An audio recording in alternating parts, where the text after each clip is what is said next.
Check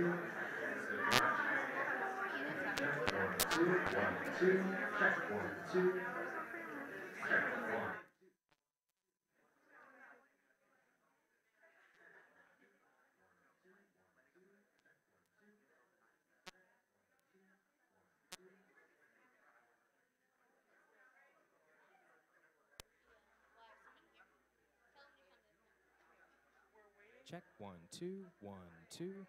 Check 1 2 1 2 3 1 2. Check 1 2 1 2. Check.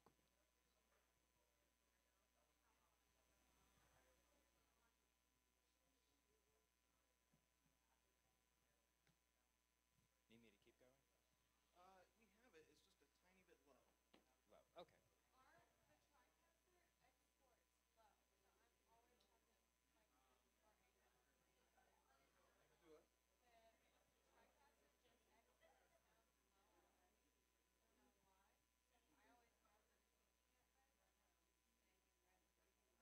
Okay, so I guess just push it a little bit higher than you used to. I had everything set to unity, if that was too much. You want to just push it on here? I can bring it down a little, or bring it up a little more. All right. Check 1 2 1 2. Checking 1 2 3 1 2. Check 1 2 1 2 1 2. Hello. Checking 1 2 3. I need to make sure this is set to have no sound, though. Oh, that's great. I'm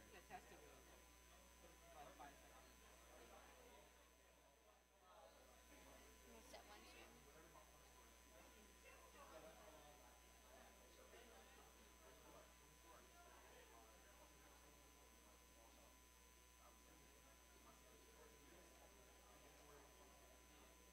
There's literally none that's no sound. It's just stop playing. Stupid. So if it goes off, it does that. And it locks. Does it lock it too?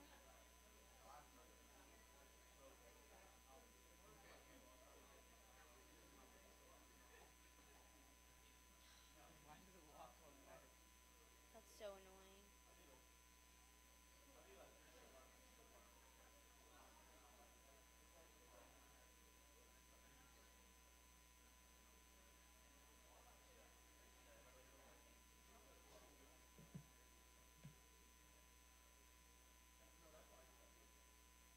Can y'all hear me? Can you raise No. this one? Yeah, that's the issue. All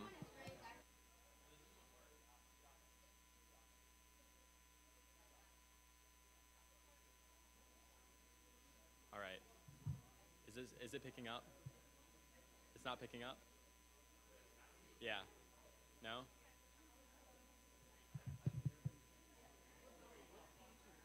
Test? Yeah, it's not working. That's not good.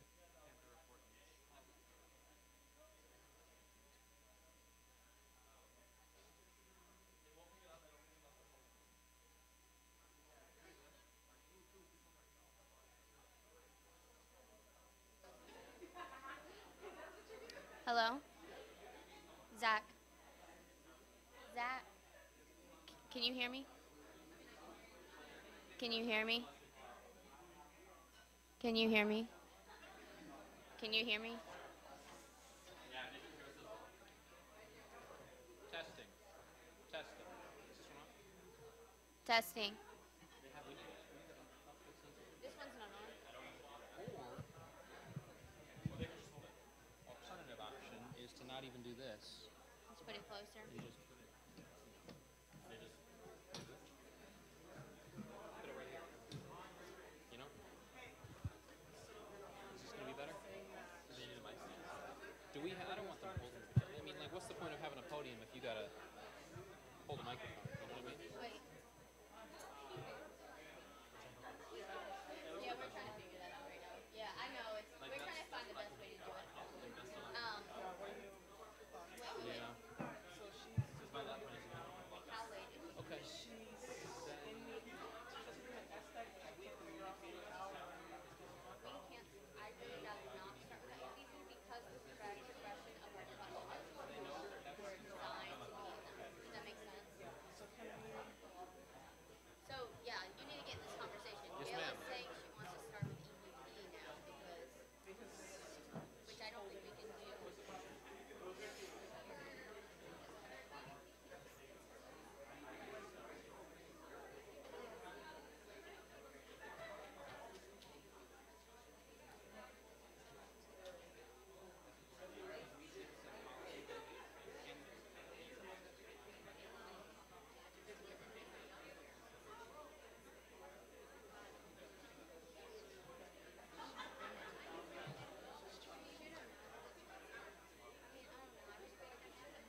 1, 2. So yeah, so when they stand behind it, these aren't picking Is up. there any way to like increase the sensitivity? Yeah. So And these as well. And all of them. Moderators. Oh no, all of them need to be as sensitive as possible.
It's also amazing to see so many faces in this audience.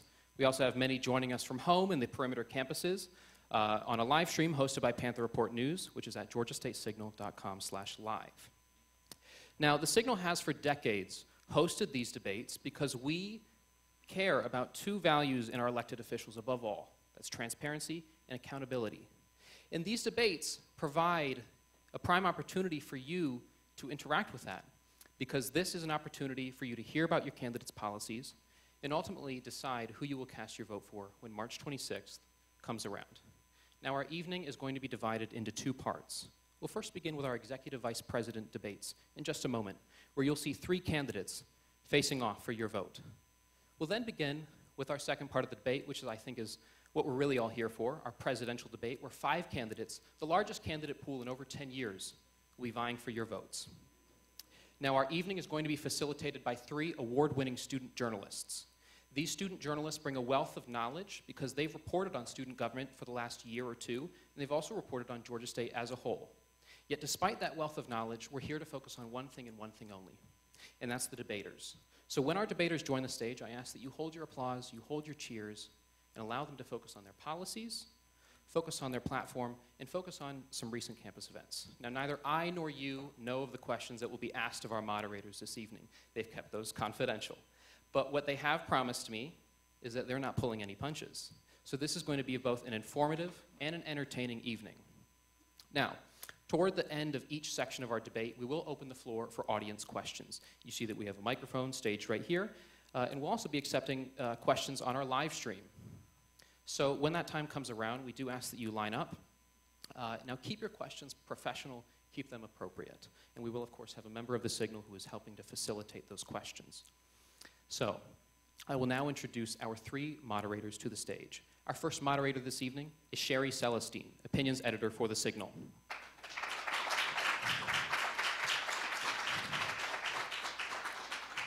Our second moderator, Ada Wood, Associate News Editor and Lead Investigative Reporter.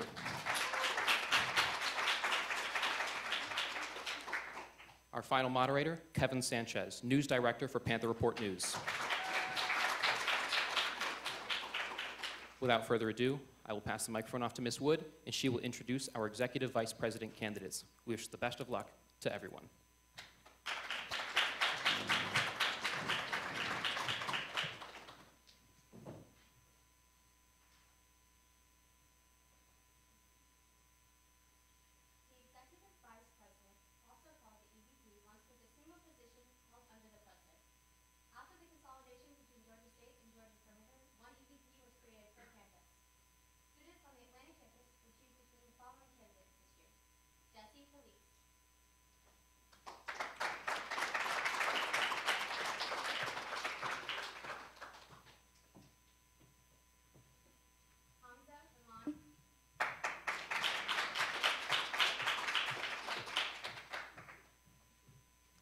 And Gregory Wright.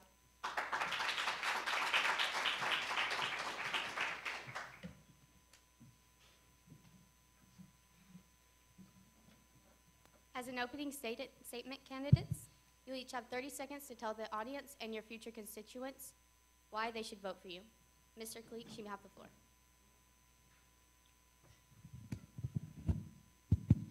Good afternoon, everyone. My name is Jessica Lixt, and I'm an international student. I'm from Haiti. I'm studying accounting and international business. I've been part of SGA for 2 years. I studied as a senator and then as a speaker of the Senate, and now I was the vice president, and now I'm back. I'm back because the students have been expressing themselves enough. I'm back because it's time to take action, and that's why you should vote for me. Mr. Rahman, you have the floor. Hey everyone. So my name is Hamza Rahman, and I am a political science student here at GSU. And I am running for EVP. I am currently a senator for the College of Arts and Sciences, and I have been honored with the endorsements of the Black Student Alliance, as well as the College Republicans. And I am here to bring a state of change. I want to change the very culture of SGA at GSU. I want SGA to be the go-to place for student issues. When a student has an issue, I don't want them to go to the administration first. I want them to come to us so that we can figure out a solution together and we can take it to the administration as a united student body. The main issues I want to focus on are reform in housing and parking, and working with local government to alleviate the housing crisis in Atlanta. Thank you so much.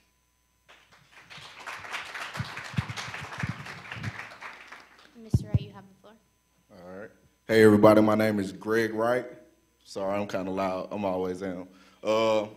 I decided to run for EVP because I want to create more leaders within SGA. I feel like that's something that we are lacking. I want to improve everything that SGA stands on. I plan on turning Tuesdays into a day where we go out and we put on our blue shirts and we promote who we are and what we represent. I feel that that's the gap that's missing between students, and I'm ready to be that person that steps in and makes that happen for us. Your time is up. Okay, cool.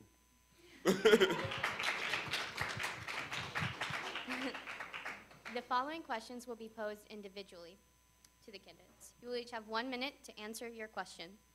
Throughout the debate, you may request a 30-second rebuttal to another candidate's statement by saying, "Moderator, I request a response."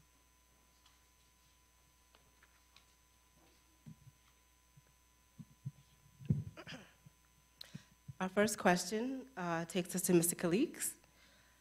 In your platform, you stated there is a lack of communication between the student body and the administration, and you would like to serve as a mediator between the two. In your year of absence as from SGA, what have you done to advocate for the student body? Actually, before I start talking about the miscommunication between SGA and the administration, we gotta realize that the students, they have been expressing themselves enough. All the other candidates, they've been talking about, okay, they want the students to talk so their voice can be heard and da, da, da. But they've been expressing themselves, and that's the reason why you guys are here. It's because you understand that there are things that must be done. And I want to take care of that by actually taking action, because this is our time, this is SGA's time and the administration's time to listen and actually take action. That's the reason why I said there was a miscommunication, because we are not on the same page. Now it's time to be on the same page.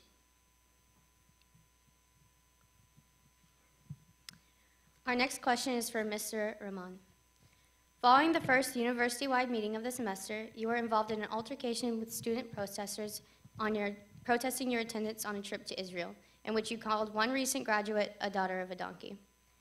Do you think this was appropriate, and how do you plan to approach similar situations under pressure as EVP? Thank you. I apologized for those remarks in the next edition of The Signal. The altercation took place in Arabic. And right before that altercation took place, this student told me, and my respect, to go eat, S-word, and said, "Shit may be upon you," multiple times. I apologize for those remarks, though. It is not okay for you to stoop down to the level of someone cursing at you. That's just never okay for a leader to do. The altercation that occurred was one that was fundamentally personal to me as well, because these students had attacked me personally back in November, and the situation got heated. Looking back at it, I wish I would have taken a minute to breathe before I had said anything. But I had been going through these attacks since November. It had been 3 months at this point, and this was the first time I'd seen these persons. So I did let my emotions get the best of me. In the future, though, I hope that I will take a minute to take a breather and consider the repercussions of my actions.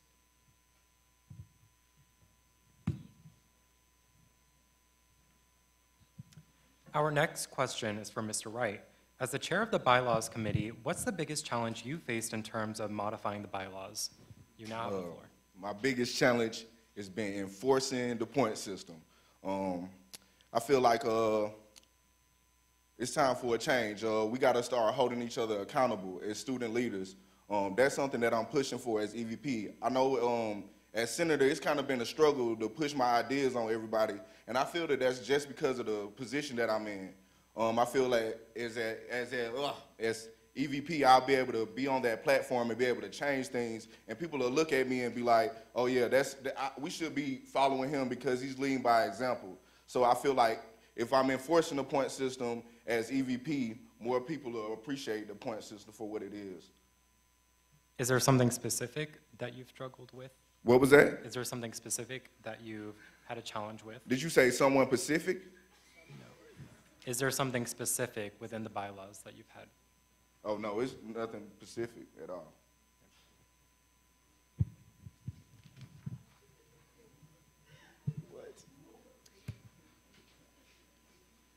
Each candidate will have 1 minute to answer the following questions.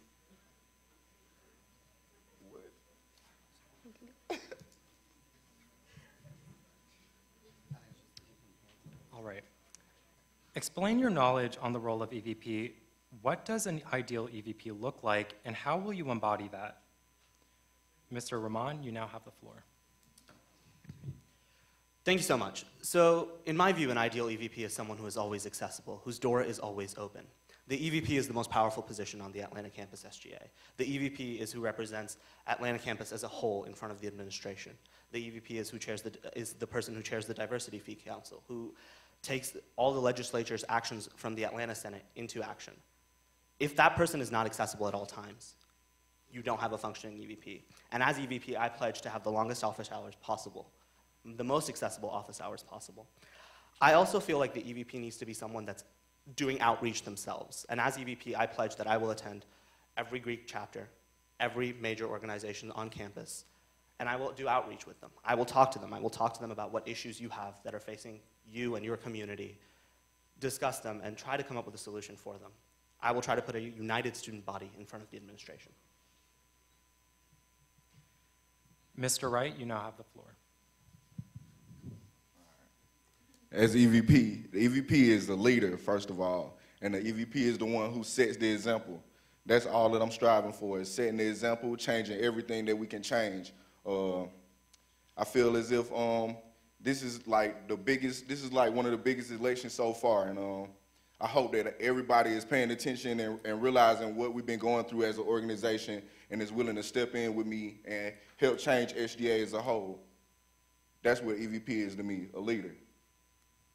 Is there anything specific as far as what the EVP does that you have knowledge about? What do you mean? Well, What? the Atlanta campus EVP co-chairs 2 fee councils. Okay. I mean, that was just something that Hunter I didn't want to piggyback off his words. All right. Mr. Khalix, you now have the floor. I was already the EVP of the Dunwoody campus, which is the second largest GSU campus. EVP might be a powerful position, but I believe that an EVP should be one of the biggest servants in the student government. Actually, you gotta take your time to listen, not only to the administration, but more importantly to the student body, because they are the people that you are serving. And an EVP, the best EVP is the best listener as well, because you're gonna meet people, or you're gonna get to the point where certain issues have to be dealt with communication, and you have to be able to get everybody together and find a solution, because what an EVP should thrive for is the well-being of the student body. Thank you.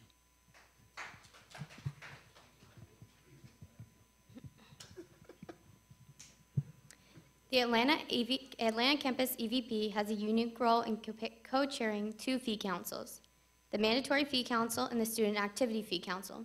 Explain what you plan to do with this unique power that it entails. Mr. Wright, you now have the floor. No comment. Mr. Khalix, you now have the floor. Can you say the question? The Atlanta campus EVP has a unique role in co-chairing 2 fee councils, the Mandatory Fee Council and the Student Activity Fee Council. Explain what you plan to do with the unique power this entails. Actually, the best thing to do, or the first thing to do, is to be able to know all the departments and all the organizations and see how you can efficiently share the money so everybody can get the best out of it. Because if an organization has, for example, 15 students, we cannot give this organization more funds than and organizations that have more than 500 people. So we gotta know the organizations first, know the presidents, their advisors, what they are doing on campus, and be able to efficiently share the student activity funds. Mr. Rahman, you now have the floor. I would audit both fee councils. I would like to see where this funding is going and what these organizations are using this funding for. There have been allegations of corruption that have been made to me personally by members of the student body that I've asked President Patterson to look into earlier this year, and I would like to audit both fee councils and figure out what's actually going on. With regards to activity fees, I'd like to increase student engagement in activities that are funded by student activity fees. Turnout is extremely low at some of these activities, and that is a problem. These activity fees are students pay into this fund. They should be able to utilize them, and they should be utilizing them to their full extent. So, thank you.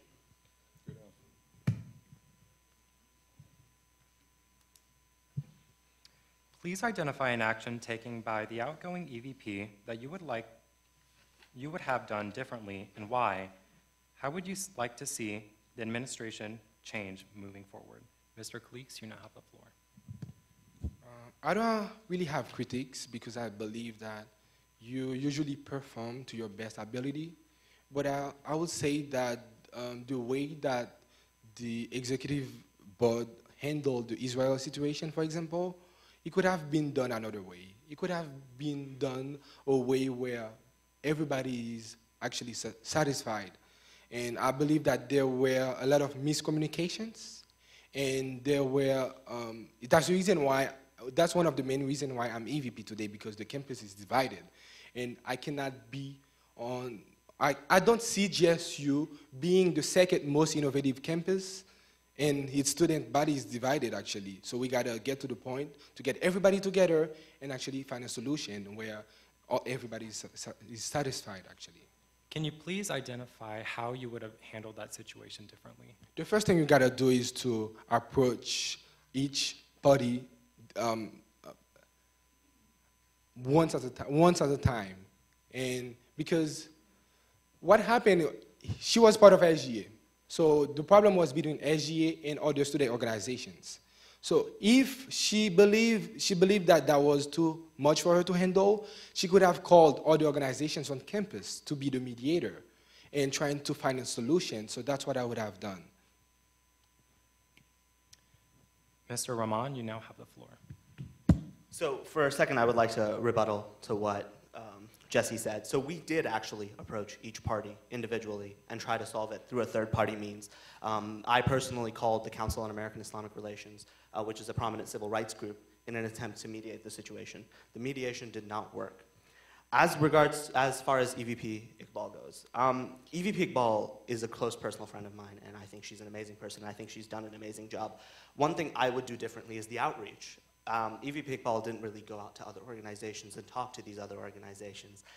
She did do a lot for SGA, but this is one place where she was lacking. As EVP, I would love to go talk to BSA, talk to MSA, talk to Black Sophomore Society, talk to the College Republicans, the Young Dems, and work with these groups to solve issues on campus. That's something I would have done differently. Mr. Wright, you now have the floor. Well, something that I would have did differently from Aisha is hold my students accountable. That's been a problem on our campus, and I feel like it's because we have so many friendships instead of relationships where we're trying to create leaders. Like I said, the point system has been a big ordeal this semester, and that's something that needs to change. We have to hold everybody accountable, from the Speaker of the Senate to the President.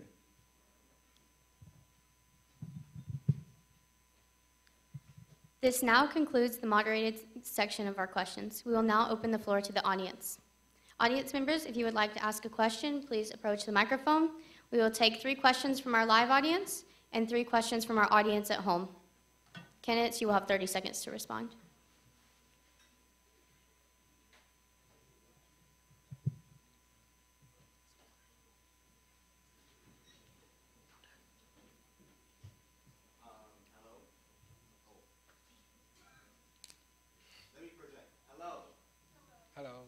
I had a personal question for Mr. Kaleeks.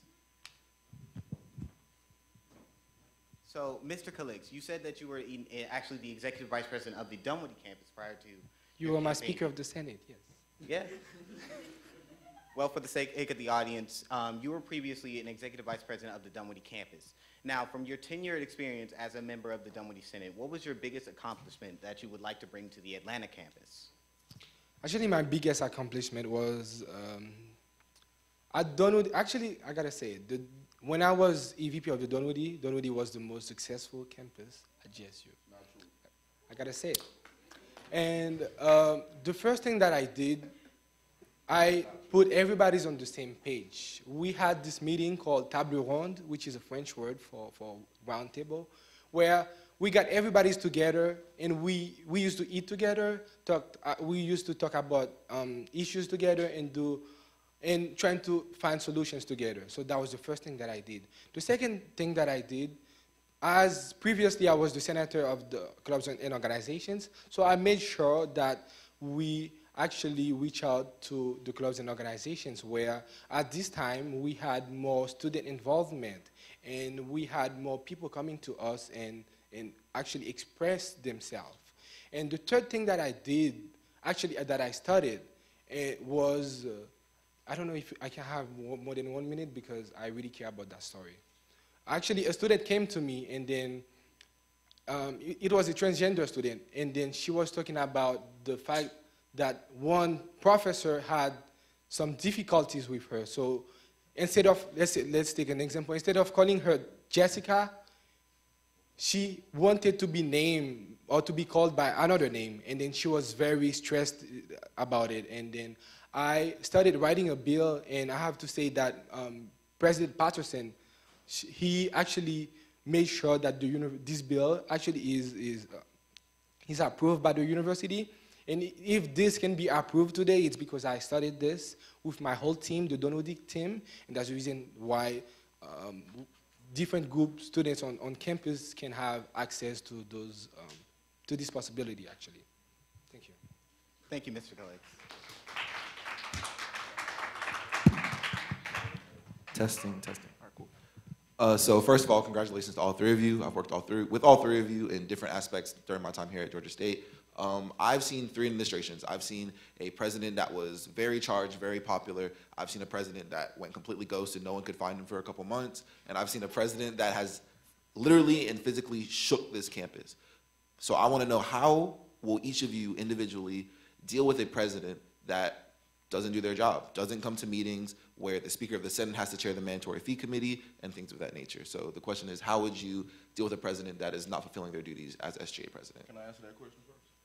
Yeah, of course. Go for it. Yeah, go. All right. If I do win EVP, I'm going to hold my president accountable, and I'm going to impeach you. It's that simple. It's that simple. Period.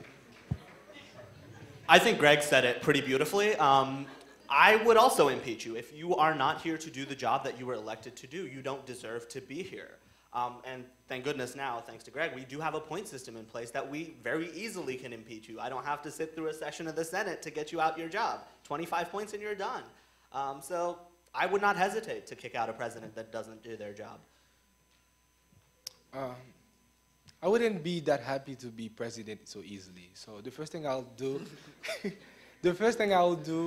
because I believe in communication, I believe in people relationships. So when those kind of situations happen, maybe the president might be going through so much in his life, because we are human. I'm human, and the president is human too. So what I'm gonna do is to reach out to the president first, trying to get to know what's going on, and after that we're gonna solve that problem. And if he cannot handle it anymore, he's just gonna have to resign. But I'm not gonna impeach him or do something where, I'm gonna be president next. No, I'm not gonna do that at all. 30 seconds for rebuttal. So let's acknowledge the point system doesn't just arbitrarily kick you out because you didn't show up to one meeting. Let's acknowledge the fact that the point system that's in place does account for issues that come up into your personal life, and the points can be appealed. I myself was out for 2 Senate meetings because my father had a heart attack and he was in surgery. The last 2 Senate meetings, I was not there. I appealed the points and those points were taken off. With the point system that has been built by Greg, that we currently enforce, that I am a huge advocate of, it allows us to hold our leaders accountable. To sit down and the president will have the power to appeal their points, and we should hold the president accountable, whether or not we should hold them accountable. That's all we should do. Whether or not we're friends. Whether or not we're friends or not. Thank you, Greg. That was perfect. Thank you, guys.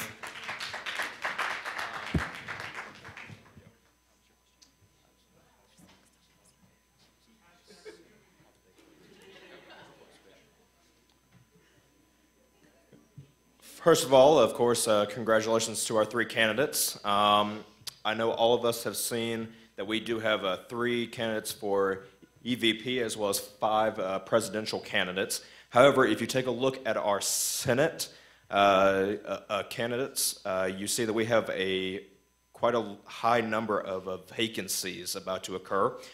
So my question to the 3 of y'all is, how do you plan to increase participation? It's all about outreach.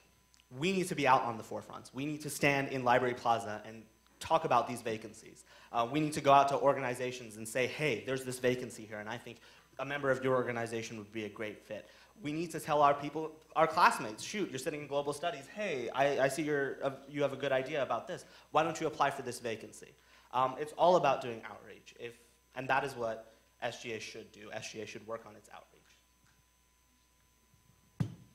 All right. I feel that as EVP, I feel like the change that I'm going to bring, like I said, on Tuesdays, I'm ready to go make everybody put on those blue shirts, go step out here and do some face-to-face communication, hand-to-hand shakes, letting everybody know who we are, what we represent, and what we can do for students. I feel that's the biggest thing. We talk a lot about like utilizing social media, but being a face-to-face with somebody is way bigger than anything that social media can represent for us. I know that I just kind of criticize social media, but I also have a new segment that I'm willing to bring to SGA called Talk with SGA, where we actually go live on Instagram and let the student body be able to voice their opinions to student leaders. I feel like that is so necessary for us to keep growing as an organization and to fill those vacancies and to even want more people to come join our organization. If nobody knows about the things that we're doing, why would somebody want to come join SGA?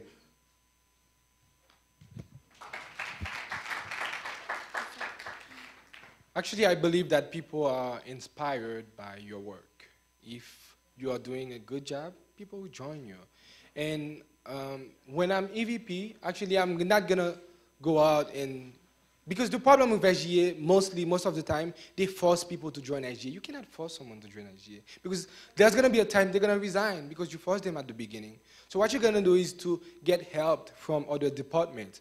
You can go to the political science classes and trying to present what SGA is about. That's the thing that we did at Dunwoody, actually. And I have to congratulate the Speaker of the Senate. He was my Speaker of the Senate, and he did that, actually. He went to multiple political science classes and talked to the students.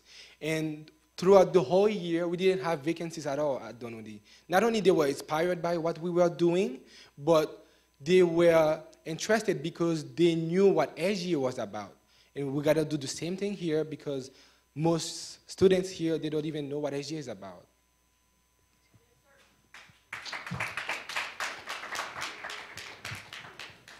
All right, so we have 3 questions from our viewers at home. This is for Mr. Khalix. It was apparent that members of the Atlanta campus are not willing to have civil discourse. They are far more willing to fight and not debate. How would you work with these students? Can you say that again, please? So the question from home says, it was apparent that members of the Atlanta campus are not willing to have civil discourse. They are far more willing to fight and not debate. How would you work with these students? I believe in persistency. You just got to be persistent, consistent, and there's going to be a solution, ultimately. There has to be a solution. There must be a solution. We'll find it. All right. The second question is addressed to all candidates. How would you exactly approach the student body that they are sure SGA is really their voice, and how will you build that trust from the student body? Show of hands in the audience. How many of you guys actually know what, other than candidates, how many of you guys actually know what SGA does? Other than candidates. So you guys actually truly, that's not majority of the room though, right? we don't stand here and say that our students don't know what we do. We need to go out and talk to them. We need to go out, sit in a room, and we need to have a one-on-one conversation. We need to build that trust through conversation. That's the only way. We need to show that we, as students, can represent you. That's kind of it. I feel that we can get this done through hard work, dedication, and effort. If we're not putting forth any effort, it's going to be hard for us to achieve anything. Like I said, I want to create more leaders because I am a leader.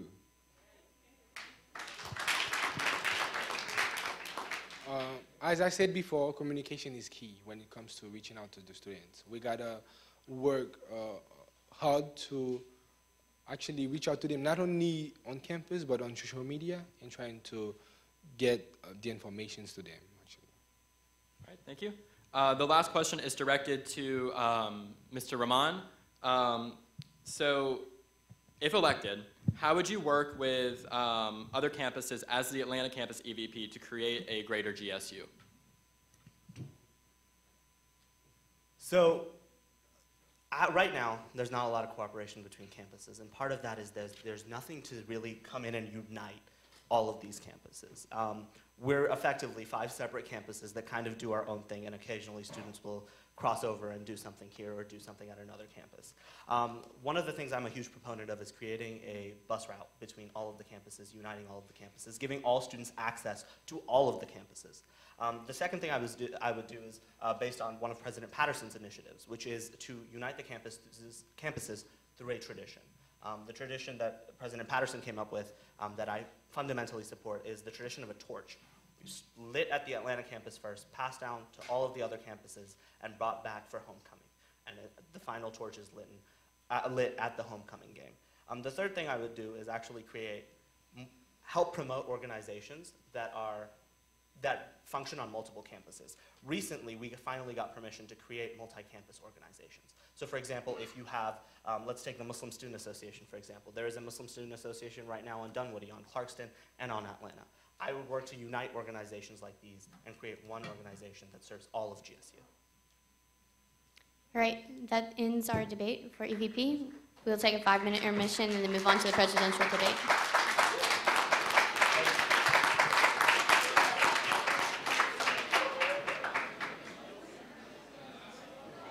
Stay up here.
The candidate that students pick as the next president in the following weeks will become the face of the Georgia State student body. They will represent us on and off campus, across all campuses, and in front of university administration.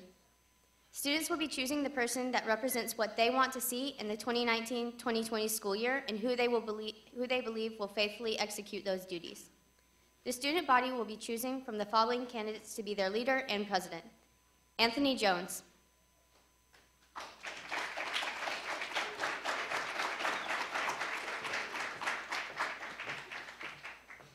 Ira Levenott.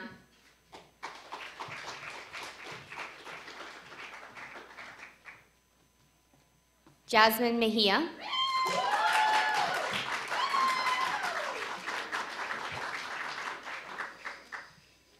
Nashmi Grandjean.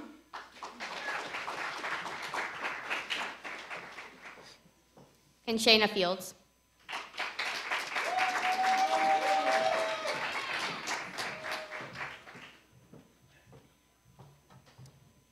As an opening statement, candidates, you'll each have 1 minute to tell the audience and your potential constituents why they should vote for you. Mr. Jones, you have the floor. Thank you. Hey, y'all. Cool. 1913, a year beyond anything imaginable. 24 men, 24 white men decided we're going to go to night school because we can't fight in the war. Wah, wah. 2019, 2019, a century later, over 55,000 students represent what we now call the illustrious Georgia State University. Not only are we now in the Atlanta area, but we are also in the metro area as well as satellite campuses across the country. Just give yourselves a round of applause real quick for that. I, Anthony Jones, want to be the person to represent all 55,000 of y'all, because it's not what I've achieved, but it's what we can achieve together. So together we can. Thank you. Mr. Levenott, you have the floor. Good evening, everyone. My name is Ira Levenott. Thank you all for having us here today, actually. I'm the only freshman candidate up here today, and I decided that I wanted to run for SGA president because I wanted to make everyone's life here at Georgia State a little bit better, from providing free feminine hygiene products in the restrooms to eliminating student homelessness, and to dedicating the resources that we need to dedicate to the counseling centers, which are severely underfunded. I come with experience from one of the largest organizations here at Georgia State, Panther Hackers, with around 1,000 members. And I want to bring that experience to SGA and do what I did there and do it better and do it for everyone. I want to unite us. We're going to prosper. We're going to take care of our students. Mr. Levenott, your time is up. Good evening, everyone. My name is Jasmine Mejia, and I am proud to be running to become your next SGA president. I currently serve as a senator in SGA for the College of Arts and Sciences and as a daytime director for Spotlight Programs Board. I am the alumni networking chair for Phi Alpha Delta Law Fraternity, and I am also an intern at Galileo, where I work weekly at the Capitol each year, all while being a Commuter student. I had a really good friend drop out of Georgia State because the lack of financial resources failed her. That is why financial literacy and holding the Office of Financial Aid accountable is part of my platform. Georgia State is undeniably the most diverse university in Georgia, but we lack in cultural community. Ms. Mejia, your time is up.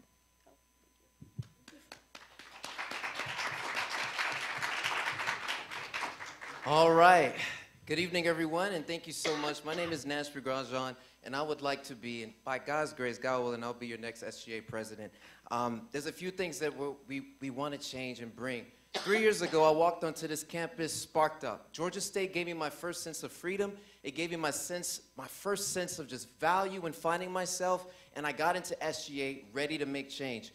While change was brought, there were more things that could have been done better.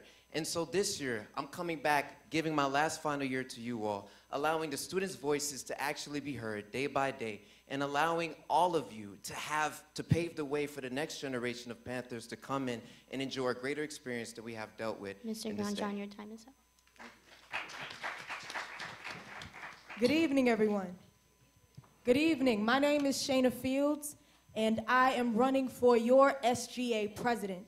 What I want to do is let you know that being your authentic self is what makes room for you to succeed in any position and in any area of your life and whatever it is that you choose to do. My job is to do 3 things. I want to unify this campus, all 6 campuses, and I want to make an alliance between different organizations that share similar initiatives. Second thing, I want to protect GSU and make sure that our ladies and our fellas make sure that they feel protected walking on the campus here and on the other campuses. Ms. Fields, your time is up. We will now pose one question to each candidate individually. You will have 1 minute to answer your question. Throughout the debate, you may request a 30-second rebuttal to another candidate's statement by stating, "Moderator, I request a response." Our first question takes us to Mr. Jones. You were removed from SGA for accumulating too many points due to absence last semester. Why do you think you should be president of a position that has more responsibility than a senator when you're removed from the body you're running to represent? Thank you. This is a question that I've gotten a lot on the campaign trail, and I've actually done an interview with The Signal as well. Can I show y'all something real quick? So this is a keloid from my accident I had October 11th, where I was taking a Lime scooter down Piedmont Avenue going towards a freshman 1010 class to tell them about how great Georgia State is, and I shattered my wrist.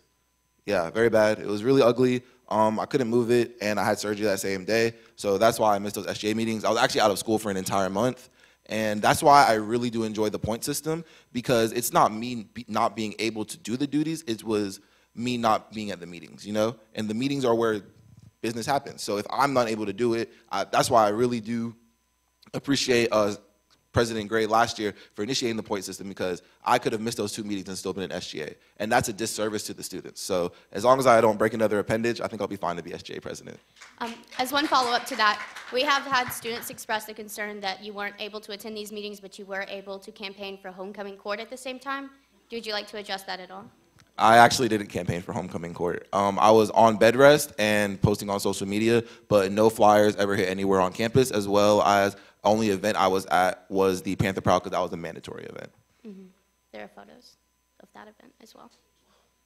Okay. All right, next question. Here you go.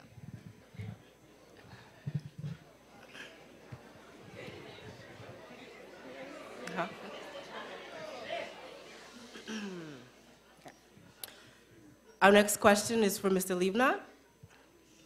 You are a freshman who has only been at Georgia State for a semester and a half.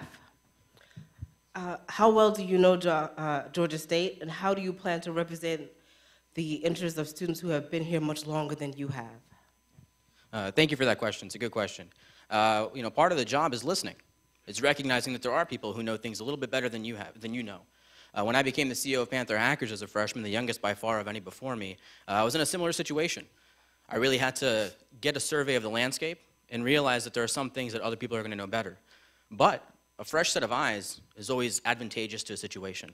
There are some things that I don't know that I can't do because I'm not a part of that community. So I'm going to try them, and I'm not going to let the stigmas and whatever stop me from doing those things. I've been involved here on campus, whether it's in Panther Hackers or mock trial or any other variety of programs, so I have that experience. And you're right, I am a freshman, and I'm just getting started. Thank you.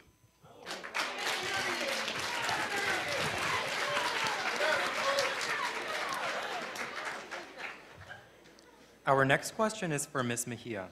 As a current SGA member, you have hosted Human Trafficking Week and have proposed legislation. You're an active senator behind the scenes, but often during the meetings you are a silent body. As the potential president of this body, how will you increase your visibility and become a more active leader? I will become a more active leader by speaking out. The Human Trafficking Week was hosted in January. That was very important to us because Super Bowl was in the vicinity, and we wanted to make our students aware that danger could be in the looming. Currently in SGA, I am aware of the issues that are happening right now, and I tend to be aware of the issues that will happen later on. as if I become SGA president. So my visibility right now, I'm currently in Spotlight. I'm also in Pi Alpha Delta. I feel like right now I have a good standpoint. I know my students. I know what works. I know what doesn't. And as SGA president, I know I will be able to reach a lot more people than I have already. Thank you.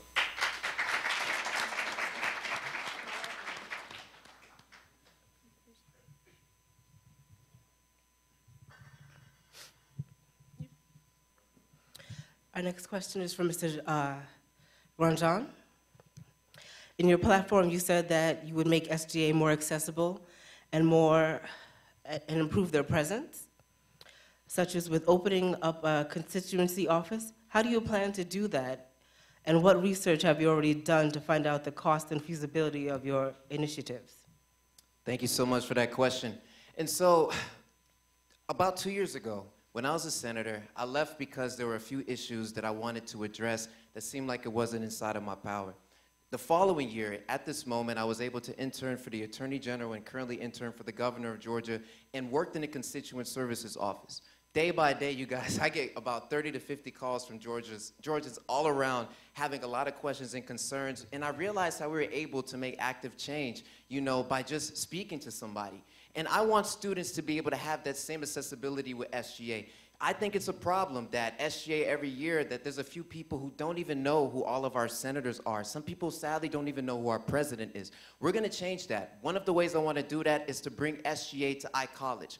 iCollege is one of the platforms that all students must have access to succeed, period.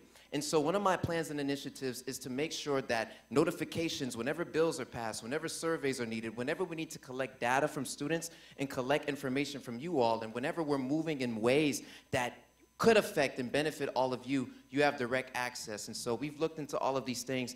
In addition, do I have time to address the constituent services? Well, No, I kind of did already, but yep. Okay. And also with constituent services, it's an idea that still needs to be developed. Mr. Grandjean, your time is up now. Oh, okay, cool, got it. Appreciate you.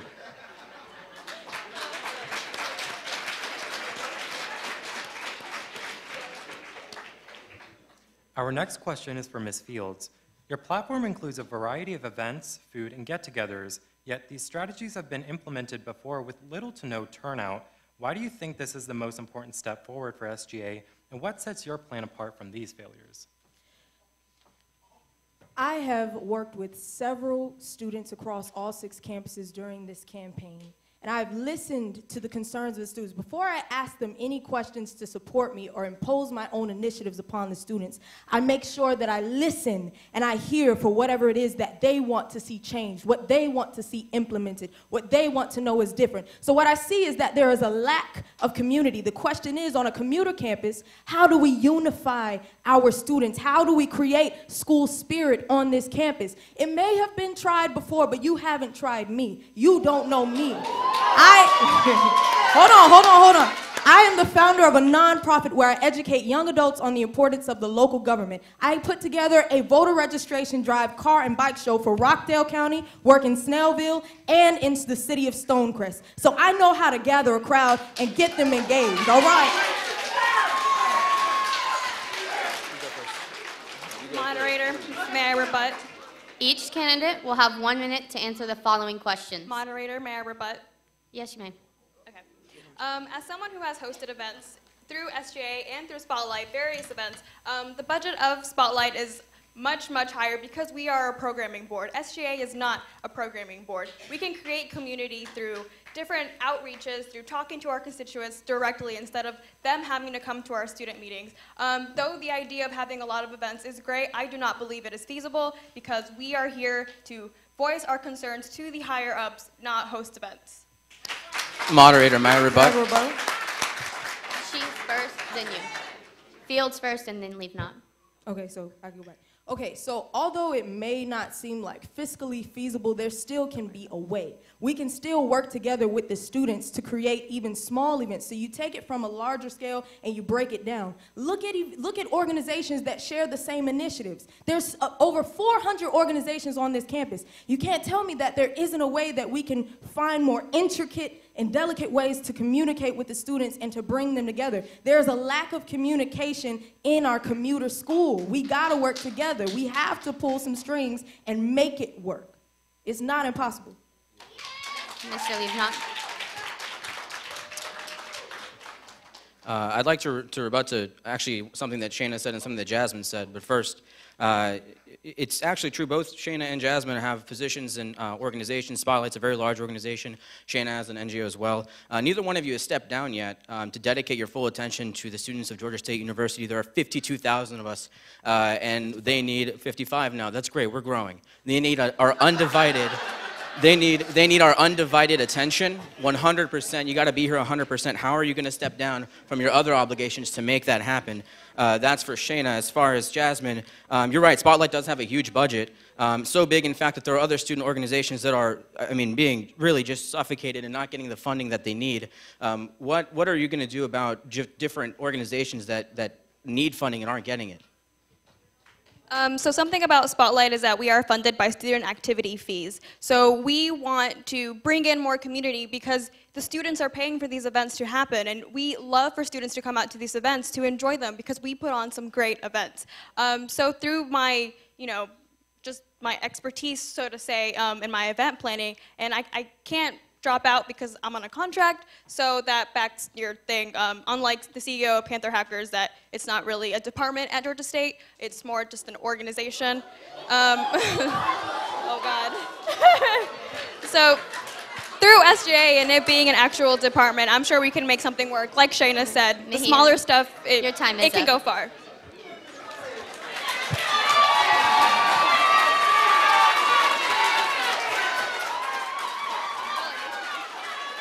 Okay, we will continue. Do we have any May I rebut to rebuttals? that? Liebknott? Yes, of course. Jasmine, there are over 400 organizations on this campus. May I ask what Spotlight's budget is? I'm not aware of the budget, only the executive director knows that budget. The answer is that it is extremely high. Now, that doesn't mean that it doesn't need to be, but that means that we have 400 organizations that are struggling to get by. They're struggling to get their funding that they need, and that's why we have such low activity. We have 12% of students are involved in student organizations. That number is too low. We need to get people ready for life after university. You have to get involved, and we need to look at the way that we're giving funding to these organizations because they need help, and we're going to help them. Jones, you may respond, and then we will move to the next question. Yeah. Hello. All right, cool. So guys, this is where SGA experience comes in. We are one of the only university systems in Georgia that does not have a separate bank account for fundraising. I think that's ridiculous. You guys want to talk about feasibility? It is feasible to have events for students. It is feasible for us to provide food at all of our SGA meetings. We just need to fundraise. We cannot use our budget currently for food or for meetings unless it's available to everyone. If we had a separate bank account for fundraising, then we'd be able to provide food. Like, you guys enjoyed the food outside, right?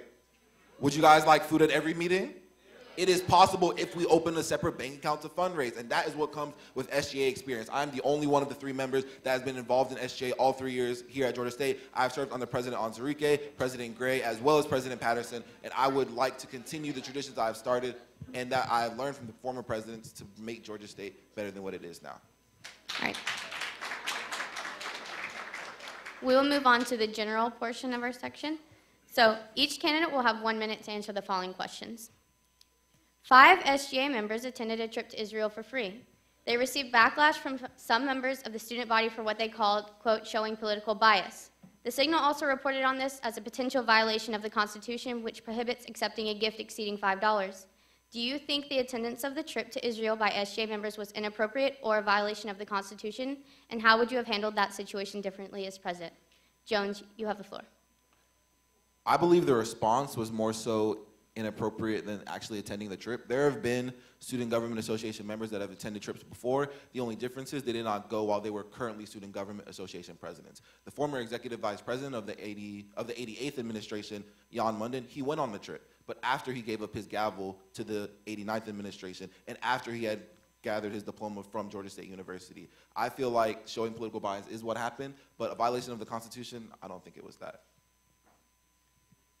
I think the issue here is that there is a conflict that goes far beyond the scope of Georgia State University, and that's what's really at the heart of this conflict. Now, as officials of SGA, we don't have any ability to affect, international affairs. That's just way outside the scope.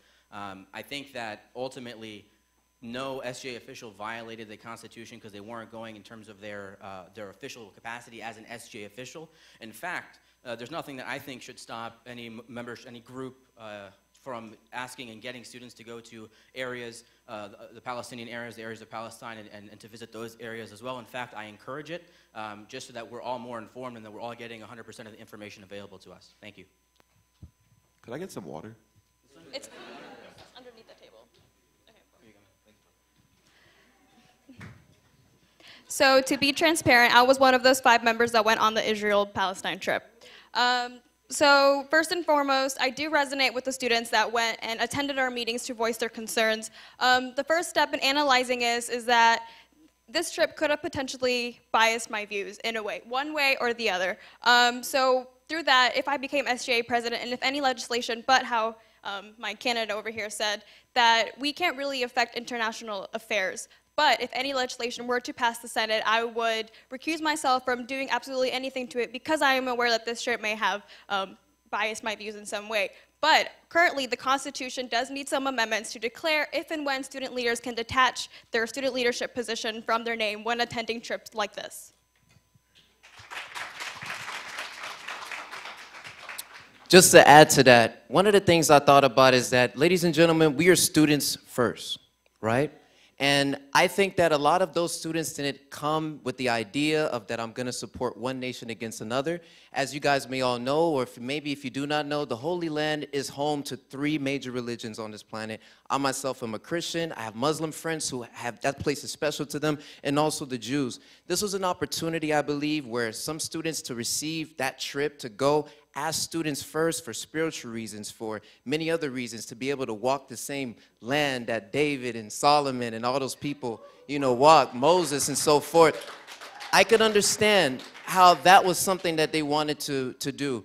But I can also understand the frustrations, and because of the conspiracy and because of the drama that is going on within the Middle East and sadly overseas on our very own soil, I could understand how things can get kind of iffy. But remember that we are students first. And if you trust us and allow us to be elected into office, you should also trust that we will make the decisions that are best for you and best for students all around the university. Thank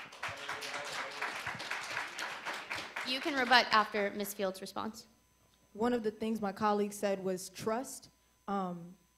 As an SGA president, as a member of SGA, and as a sensitive person towards the conflicts happening overseas, as a sensitive person towards the conflicts happening in our American states, and also as someone who shares a faith of Christianity and who also has friends that are Muslim, that are of many different religions, I would make sure that I want to stay sensitive to the conflicts affecting the students in their communities and in their cultures, right? So that means that we understand that we are students first. We understand that we have initiatives that we want to do aside from our positions as SGA presidents, but in SGA members, but it's also something that we have to understand, is this the sacrifice that I want to make at this time and dispensation?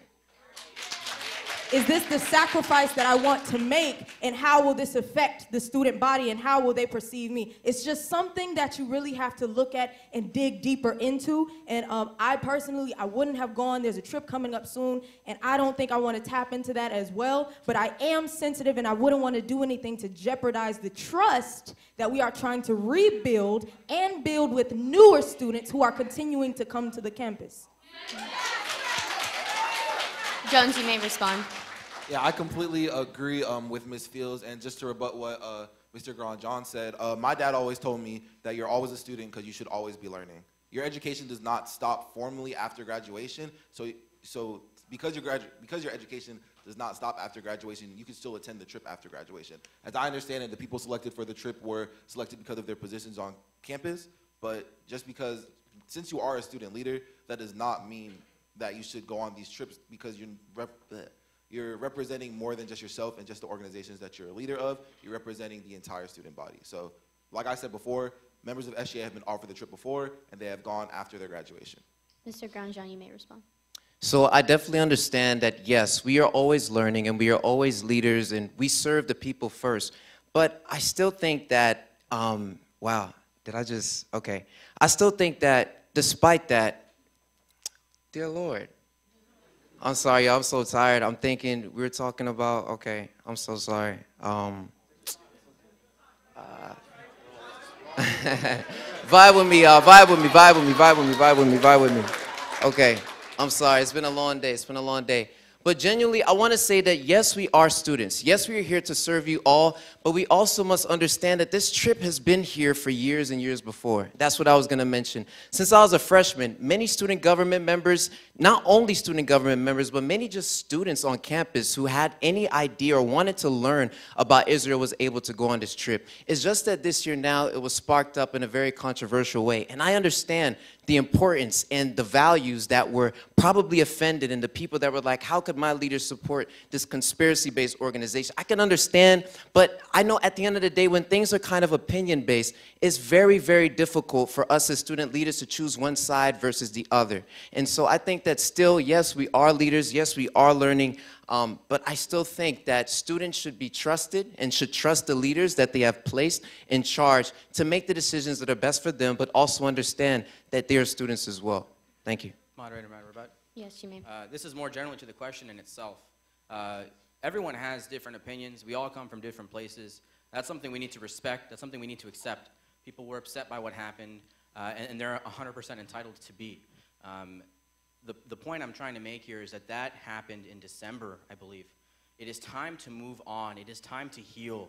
It is time for us to look forward and unite. There is plenty for us to take care of here at Georgia State University, and this is an issue that hasn't been solved for thousands of years, and I'm more concerned about what's happening here with the 85 homeless students that we have on our campus, with the 60% of our students that aren't getting the fundamental rights, feminine hygiene products that they need. That's what I think it's time for us to move forward and to heal and to unite at this point.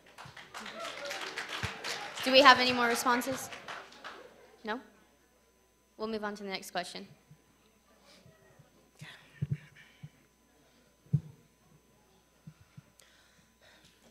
What level of transparency do you aim to have both with student media such as The Signal and Panther Report News and with your constituents? Can you repeat the question? Oh, sorry. What level of transparency do you plan to have with both student media, as in The Signal, and with Panther Reporter News, and with your constituents? All right, so I'll start with the media first. Like I say, every time I post any article from The Signal, I love The Signal, and I love Panther Report News. I actually, before my commercial, I sat in the Panther Report News and just watched, because I have friends that are in Panther Report News, but I never knew where they were. And I just watched and looked back and looked how dedicated the students were, and I admire their dedication. I admire them wanting to advance in their fields here at Georgia State University. So I want to continue to invite The Signal as well as Panther Report News to all SGA meetings, as well as I want to invite them to town halls that I plan to implement next year. And for the transparency with the constituents, that kind of leads into the town halls as well. Every other week that we don't have Atlanta Campus Senate meetings, I want to initiate town halls. And what town halls would be where we're not in business professional, we're not in suit and ties, we're dressed more like the average student. We're in slacks, we're in jeans, we're in GSU Nelia or SGA polos, and this is just a place where people get to talk to their senators, get to talk to your president, get to talk to your executive vice president, voice your actual concerns so we can pass real legislation that students actually want, not just push legislation that we feel like we need. I echo a lot of those sentiments. I think that, I mean, to answer the question plainly, like a high level of transparency, I think is what we need for an efficient government, for an efficient campus. I think President Patterson has done an excellent job of maintaining that and instituting those policies. Yeah, absolutely. And also on Instagram, making yourself accessible as officials in general to students and just being able to answer those questions. And I think we can improve on those and keep that going. So, thank you. I have a very personal relationship with The Signal and Panther Network. I have a couple of friends who work in each one of them. I feel like The Signal brings us issues that students won't generally talk to us about. So by us having that transparency together, we can work together to continue making Georgia State a state of change. Because usually SGA and The Signal do like butt heads in the past, like recently and everything. So I would like to have that better communication to be able to continue pushing us forward so we can work on these issues together and not be at each other's throats in a way. Because, you know, like the media and like the government and everything, we need to be working together to create change on Georgia State, to create a cultural community, to actually get stuff done, like the financial aid. Like, that's not gonna keep changing unless someone is there holding them accountable constantly. To add to that, I want to also say that accountability, without accountability, guys, there's really not much that it's without accountability, we really can't move forward. And so one of the things that I want to do as president is to announce the State of the Union address. This State of the Panthers address would be pretty much where students come out, there's food, it's a big program, and not only the university-wide president, but the executive vice presidents and some cheerleaders, and along with President Becker, give an account on, hey, this is what I promised, and this is what actually happened, and here's where I messed up, and here's what we did well. So we can give true and honest answers to you all so you guys know what's going on step by step by step by step. This will be a new spirit and tradition that we would have as SGA, which would be to establish that event and make sure that students have direct accessibility, not only with us, but also with the university executive president as well. One of my initiatives is called Activate Change, and I would like to increase the level of student engagement amongst the students and amongst the SGA so that we have a tighter grip, and amongst the signal. We could do different things like highlighting different students monthly or bi-weekly, making sure that you are being at the forefront of your community and your campus community. There's something called intersectional education. Intersectional education is when you take an academic discipline and something fun and create events. We're not allowed to call town halls, that's reserved for the president, but we can have campus cookouts or some kind of cookout. We can have different events where we can come together and add a spin to what would be usual. You turn it into something unusual, and it still gives you the platform and it gives you the platform, and it gives you a way to convey your concerns to SGA. We're hearing from you, and we take it to the administration. Remember, you are supposed to be at the forefront at all times. We should not just be the face. It should be you. You are the face. The Panthers are the face. Moderator. Yes, you may respond. Something that the candidate said, or the other candidate said, that jogged my memory is actually one of my platform points. It came as a result of some investigative reporting that the Signal did. One of a very good reporter, his name is Ben Coletta, did a piece about the counseling center here at Georgia State University, and we discovered, or he discovered rather, that we have 52,000 students and only 9 counselors supporting them. It's a number that I'm kind of embarrassed. It's very sad, because we're not giving students the treatment that they need. There's more than an 8-week waiting period to get the treatment that you need, and sometimes that's too long. So it's thanks to that type of reporting that's something that's on my radar. It's one of the things that I want to fix. And so I want to empower the Signal, Panther Report News, any other organization that's out there trying to uncover the truth and help students. I'd be in support of that as well. May I rebut his? Yes, you may respond. Well, actually today the Signal published an article that said that the counseling office has actually hired a lot more counselors for our students. So though this may continue to be an issue, space is definitely an issue. That's something that we need to fix forefront. But the counseling office is working tirelessly to get more counselors to our students, because they are aware that there is a mental health crisis, not just in Georgia State, but in the United States as a whole. Do we have any other responses? Great. The next question.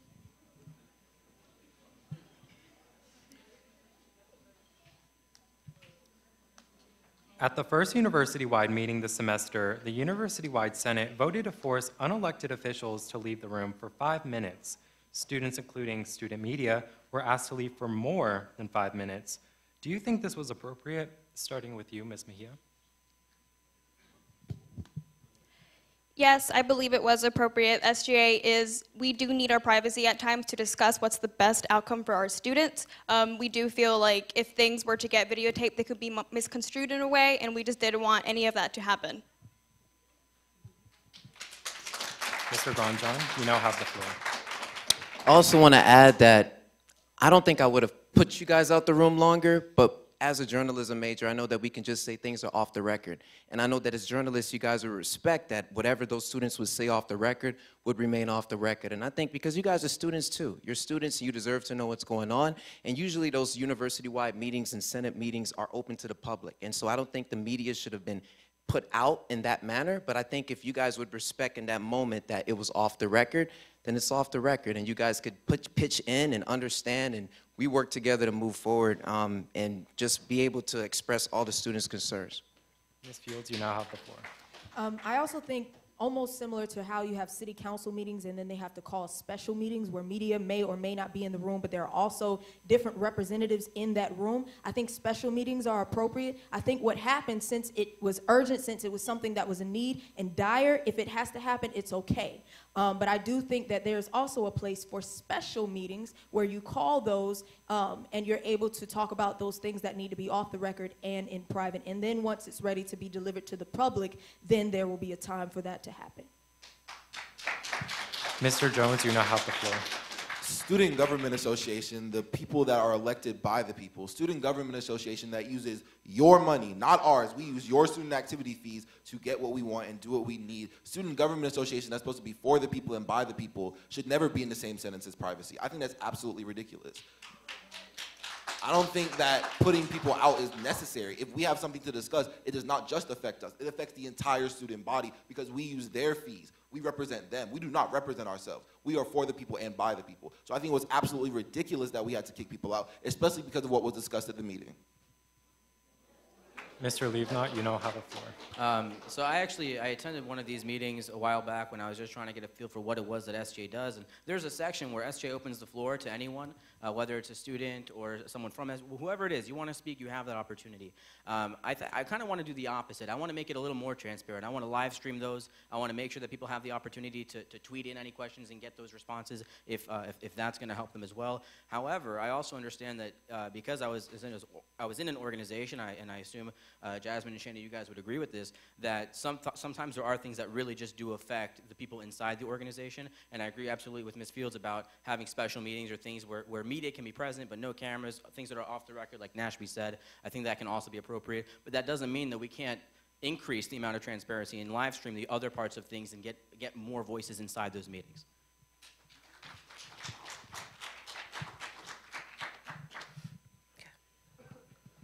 Only one of you will be able to hold the title of president. So if you lose, what plans do you have afterward? Mr. Grandjean?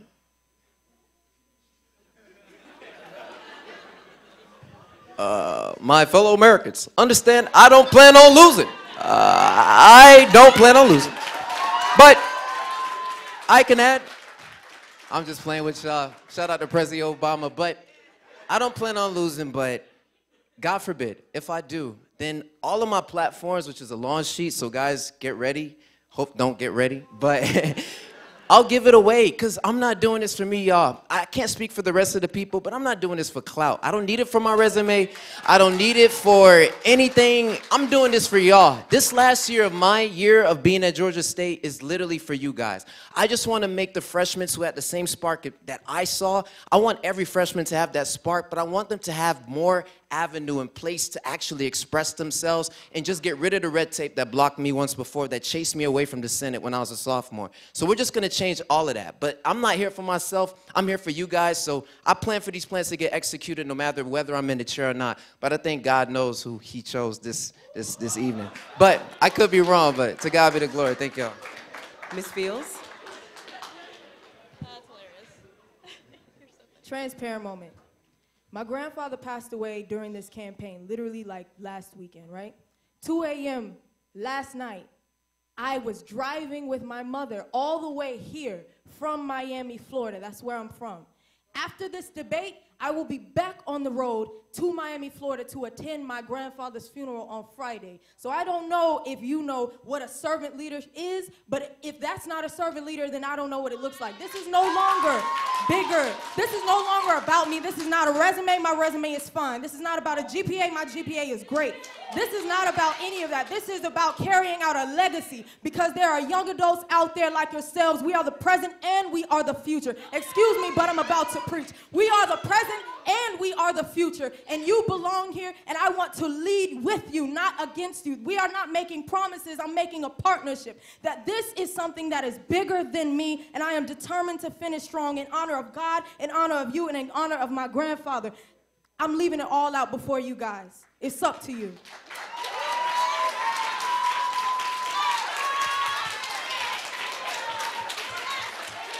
Mr. Jones? Mr. Jones?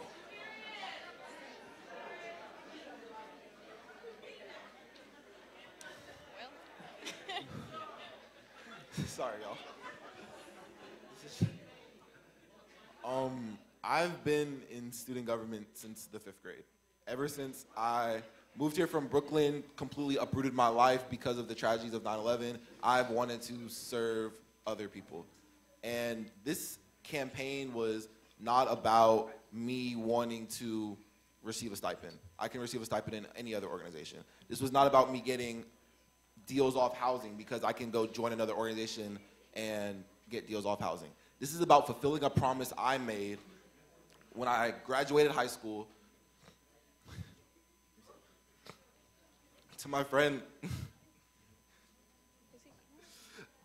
Nelson E. Manzor, who passed away on Halloween my sophomore year, coming back from a football game because of the change we started in our high school. In my high school, I went to Meadow Creek High School. If you guys know anything about Gwinnett, we sucked.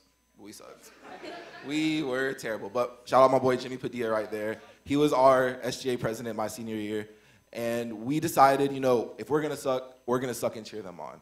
And this is not about clout, like Nashby said. Like, clout is a very dangerous drug in our day and age. And I just feel like Twitter and social media has made things that people will do anything for clout nowadays. This is not about clout. This is not about money. This is not about fame. This is about fulfilling a promise I made to a friend who won't be able to see me walk across the stage because I wasn't able to see him walk across the stage. Mr. Liebnot?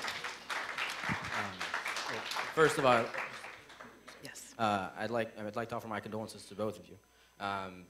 One thing I can say about every candidate on this stage is we're ambitious. We're all here for the long haul. We're all here to make things happen, and we're willing to put in that effort. I think I can say that about everyone here. It's bigger than us. One of the things that I've done is that I've started a petition on change.org in order to get Georgia State University to finally provide feminine hygiene products in the women's restrooms. 60% of our student body are women, and they're not giving that fundamental right. We need anyone who thinks that they're going to be able to achieve everything that they want in a single year. They're not being realistic, right? It's not possible. I'm the only candidate on the stage today that could serve more than 1 year. Everyone else here is a junior, and they're graduating after next year. I intend to, even if I don't get elected, spend the remainder of my time at Georgia State University working on those initiatives on my platform and making sure they happen regardless, because it's bigger than me and it's bigger than us. Thank you. Ms. Mejia? I agree wholeheartedly with all of my other candidates here that this is a position that would be bigger than us. This is a position to serve our students. This isn't for us. This is for y'all. This is for the future of Georgia State. This past year, my junior year, has been my toughest year ever. I commuted back home an hour and a half away. I am in 3 different organizations, both on all of the e-boards, except SGA. But SGA is an equally difficult task.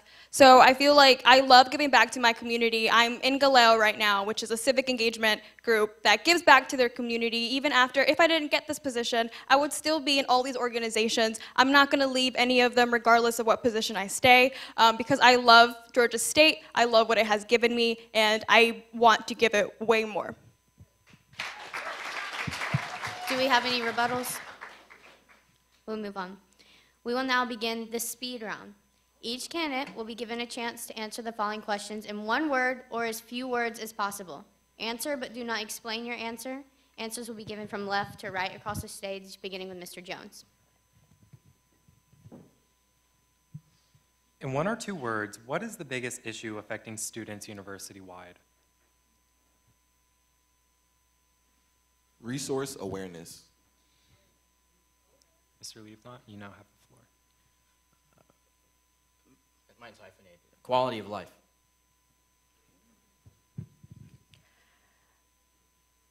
Community within perimeter. Pride, spirit, and traditions. Campus culture.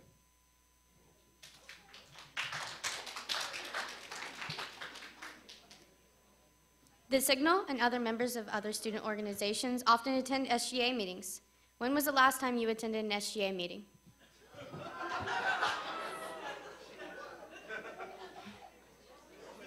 Calendar. March 7th.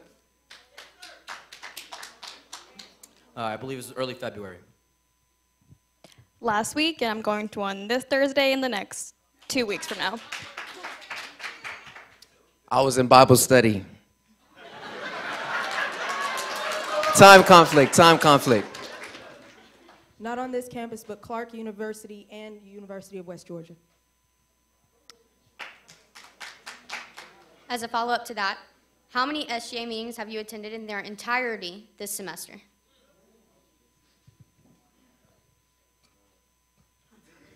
One. This semester? 1.5. I had to run, and one of them there was an emergency. All of them.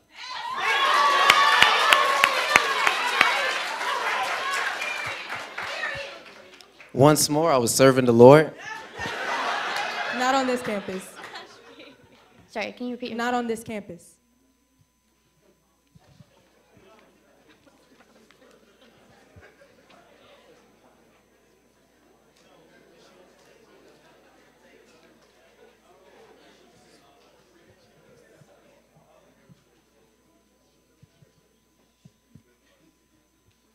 This now concludes the moderated questions. We will now open the floor to the audience. Audience members, if you would like to ask a question, please approach the microphone at the front. We'll take 5 questions from our live audience and 5 questions from our audience at home. Candidates, you will have a minute to respond, and they can be posed to specific candidates or to all candidates.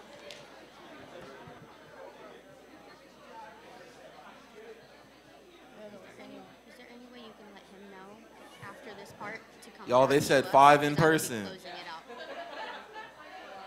Does that make sense?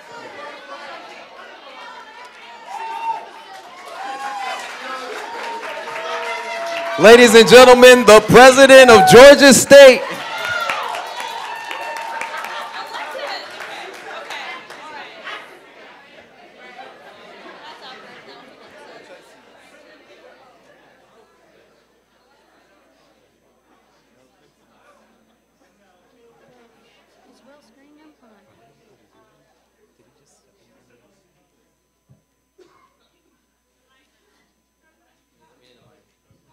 Just press the button. Yeah. President Patterson, you know, ladies first. Okay, so this is a question for all of the candidates pertaining perimeter colleges. So with one of the speed questions, you guys gave an answer from resource and quality of life campus community. However, being on the Alpharetta campus, I have not seen Anthony Jones, Ira Levant, or Nashibi Grandjean. I have seen you, Miss Miha, but you only put up posters and dipped. Shina Fields was the only candidate to actually go to 6 of the campuses, advocate, and speak to the students, which is why she is here today with the background education. So it sounds like you guys are advocating to the Atlanta campus, but what to the perimeter campus students? That is the question, because you guys are going to be, one of you guys are going to be the president for all 6 campuses. So how are we going to integrate perimeter college students into this? Is this question for all candidates? Yes. Okay. First of all, that kind of passion and that kind of energy is exactly what we need from every student here at Georgia State University. So I appreciate that. Thank you so much for that. Campaign's not over. Campaign's not over. So if you're going to be at Alpharetta, I hope you're going to be there on Thursday. I hope to see you there.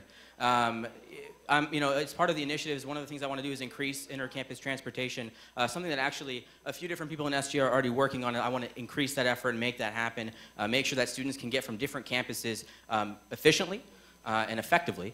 And so I deeply care about other students on other campuses. I have family at other campuses, so you guys are with me, and I'm looking out for you as well. What's your name? Executive Vice President for the Alpharetta campus, Alexis Seymour, period.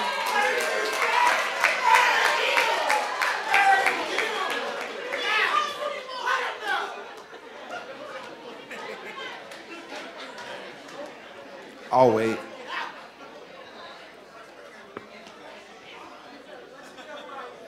Let's focus on the questions. Thank you for your question, first of all. The reason I gave my speed question for resource awareness is because Atlanta campus to perimeter and perimeter to Atlanta campus do not realize that we can use the same facilities or the same resources. That's why I was saying resource awareness. Do you know what the Panther Pantry is? The Panther what? The Panther Pantry? The Panther Pantry, what is that? The Panther Pantry is a resource that a lot of students here on campus use. Actually, my friend Christian, he's the one who told me about it. And it was, we were going through a time, you know, I worked orientation this year, and it was just like, bro, some days we just be so broke, and we're waiting on the check, we don't have groceries, and the Panther Pantry is a place where all students, no matter what campus you go to, you can go there, swipe your Panther card, and then gather groceries. They actually have feminine hygiene products there as well. That's what I wanted to tell you about. So mine was resource awareness because I want people on all 6 campuses to be able to know that you can use any resource at any campus. People in the Dunwoody campus don't think they can come to the Atlanta campus library. People on the Atlanta campus don't think they can go to the Clarkston Cafe, which I feel like is the best cafe out of all these campuses, me personally. But I really enjoy your question because people don't understand that we are one university. People still think we're GPC. We are not GPC. We are the Georgia State University. We are in the entire metro Atlanta area. And it is my job, and it will be my job, to unite all 6 campuses. So thank you so much for your question, and I'll see you Thursday on the Alpharetta campus.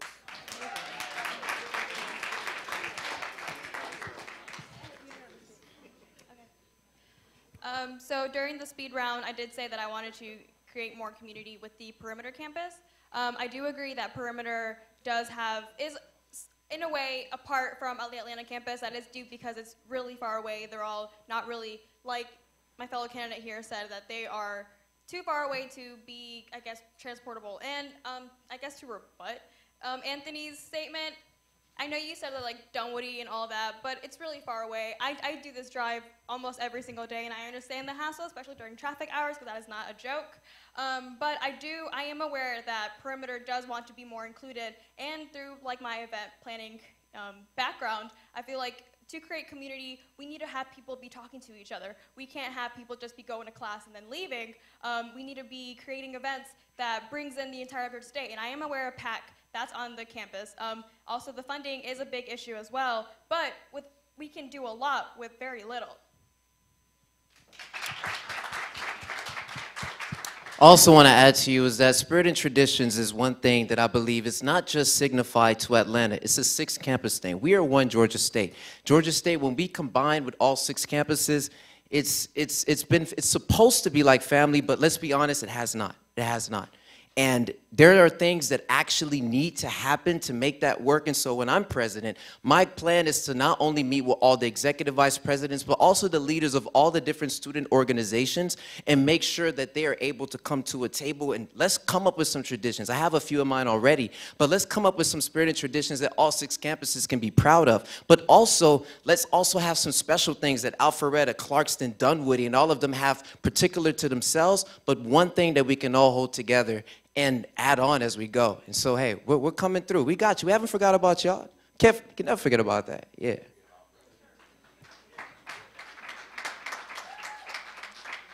Thank you for your question.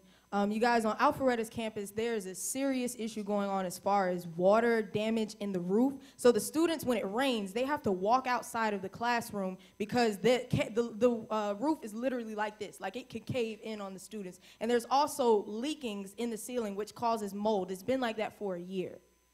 On Clarkston's campus, there's an issue where they feel as though they're not included, as much as the other campuses as well. They say that they feel like stepchildren, and that's a problem. So what we can do is we can have these clubs that have the same initiatives from different organizations, increase the level of student engagement by communicating and by connecting with the students from several campuses. The drama club on Clarkston's campus would love to connect with the drama club on the Atlanta campus and do initiatives together. I have a background in theater, so that's why I was able to really connect with them in such a way. But you guys, it's really not that hard.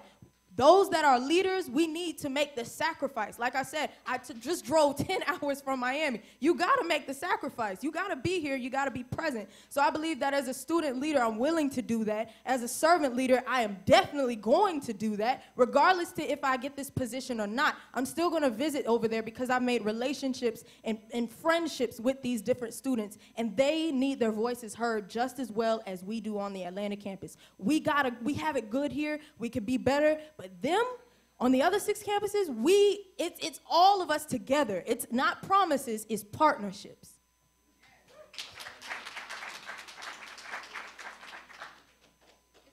Moderator, I'd like to rebut if I may. We can do rebuts for these, but we will do a strict 30 seconds. Okay. So the first time that I really realized that there was this issue with actually, I had an event with Panther Hackers where within 10 hours, it was a women's event actually, within 10 hours we had 800 people RSVP to this event, and when they arrived, I found that a lot of them were coming from perimeter campuses. And so that next day, I went to my board and I told them, I want to have a Panther Hackers organization in every single campus. I want to bring us all together. My slogan is unite and prosper, because the only way that we're all going to do better is when we all do better at every single campus. Thank you. Moderator, I would like to rebut as well. Yes.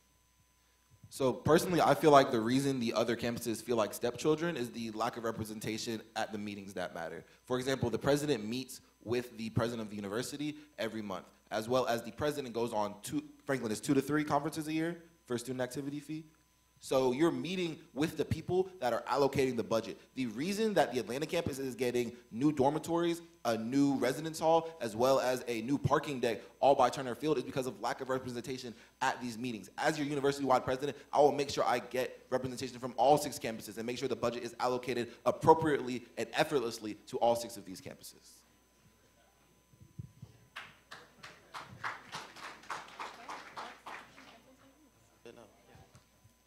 All right, Alexis, first of all, so sorry. You should have went first. I'm so sorry. But one thing I want to first say, congratulations to all of you. I know you're all signing up for a very beneficial and hard job to represent over 53,000 students on all Georgia State campuses. And I'm very happy to hear that you all have expressed some form of servant leadership, which is something that when I was running, I didn't hear much of, and that was part of my platform as well. Usually, when we come in as leaders, we come in with plans of what we plan to do in the future and what we plan to improve on in the past. One thing I found during my presidency is that several times there are issues that students are dealing with now. Issues of financial aid that several of you have mentioned today, issues of advising that several of you have also mentioned today, and several other issues that they're dealing with personally. I still remember that single mother that told me that she has nowhere to take her child when she's trying to attend class. Issues that we're trying to work on that aren't necessarily in our platform, but are things that we are still trying to find answers and solutions to today.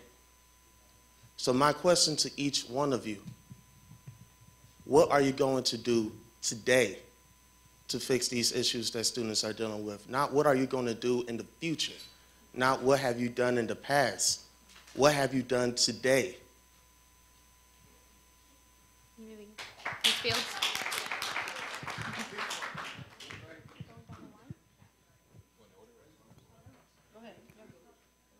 Mr. Jones.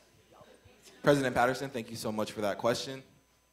I feel like the number one, and I always say this, the number one problem with Student Government Association is just lack of flyers, lack of people at meetings, lack of people to eat the food, just the things that we lack are the things that we need to work on. So today, as the most experienced candidate here, I'm going to use my past experiences to make sure we fix what we lack. Today, I'm going to listen to people from all 6 campuses, not just the Atlanta campus for the 30,000, but the other 25,000 students on these 6 perimeter campuses. Today, I'm going to figure out what we can achieve together, because together we can. It's an important part of the job. Yeah, it's an important part of the job.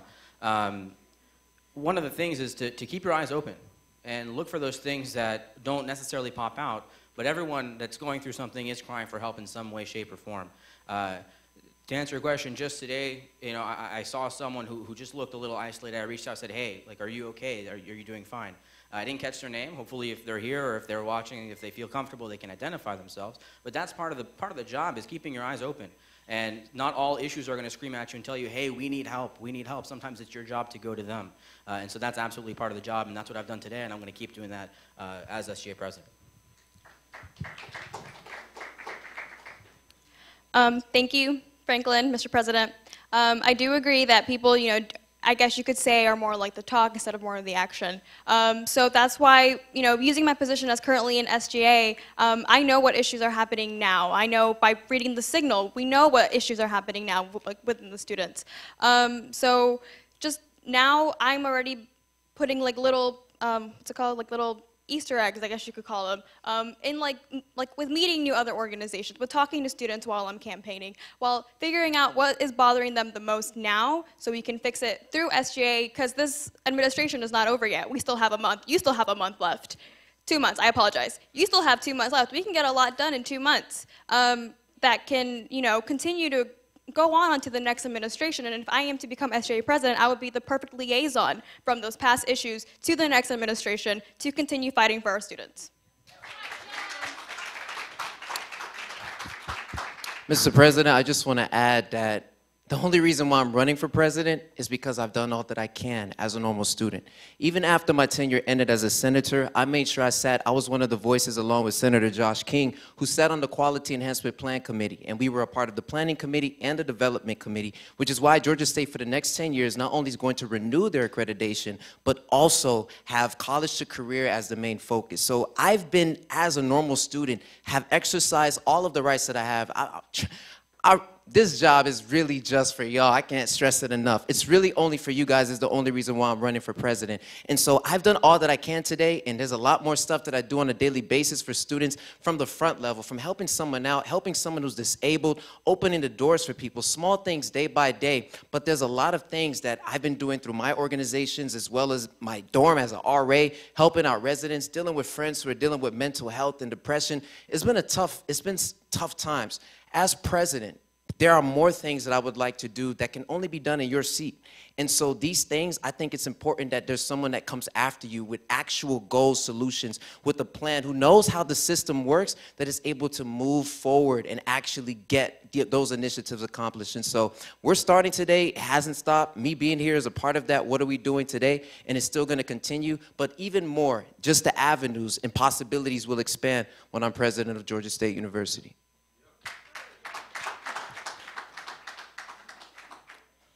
So as I'm thinking now, it's basically pretty much as you hear, this school is run like a business. It's run like a major corporation. Georgia State University has several corporate partners within the state of Georgia and within Atlanta, even internationally. So working together with places like Habitat for Humanity and working with nonprofit organizations, we can bring resources. We can create a space for veterans on this campus. We can create a space for GSU students who are 62 and above, 60 years old and above. We can create a space for students who are disabled and increase those programs. We can create a space for people who have children, students who have children. We can use the support by having these mentorships. That's why I feel that my unique experience in TV and film, my unique experience as a red carpet journalist at 15 years old for celebrity and community events, that's why I think my unique experience as a youth advocate and social justice leader with people like Tamika Mallory, Tiffany D. Lofton, state representatives, state senators are unique. That's unique so that we can be used to make these connections, to connect it on a corporate level, and then it'll trickle in to the student body. You have to have that bigger eye and that bird's eye view of how the student's feeling, how the different administrations, the people in administration is feeling, and the structure that is already created for the student government. One last thing is something that I have called within Protect GSU, my initiative, is that I want to create like a campus escort program, right, for the students that are here. This already exists at Harvard. It already exists at Loyola University. So you guys, it can be possible where we are able to extract these outer resources that GSU has and use it to benefit the students that are here today. Moderator, I'd like to rebut. Yes, you may. I think a bird's eye view is a great philosophy, but at Georgia State, a lot of things happen that the average student does not know about. Nashmi and I, we serve in this organization called 1913, and there's a lot of things that the administration does that we just don't know about. How many of y'all took a GSU 1010 class? Yeah, just so you guys know, you guys made history. Prior to the GSU 1010, the average graduation rate was about 55%. We are the inaugural class of the GSU 1010 graduation rate. Do you know what it is now? 85. That is crazy. Do you know what the GPA of the average student graduating before was? A 2.75. Do you know what it is now? It is a 3.1. That is ridiculous. There are a lot of things that give yourselves a round of applause. There are a lot of things that we do behind closed doors. So yes, a bird's eye view is great, but knowing what's going on the inside is even more important. Moderator, may I rebut? Yes. One of the things that no other candidate has talked about is that there are 85 self-reported individuals right now that have absolutely nowhere to go. There are 85 self-reported students that don't have a home. They're homeless students. No one's doing, very few people, whether it's an SGA or outside, are doing anything about it. I've reached out to those who are. I'm going to empower those people, and that is an issue that must be solved. I mean, not one more day can go on with this issue being existing and having this problem. And that's one of those things that you have to do every single day and reach out and work towards these issues that they're going to come at you, and you're not going to be ready to handle them. You have to be ready to handle them, and not a single other candidate here has addressed that, whether it's the counseling issue, or whether it's feminine hygiene products and stuff like that. Yes.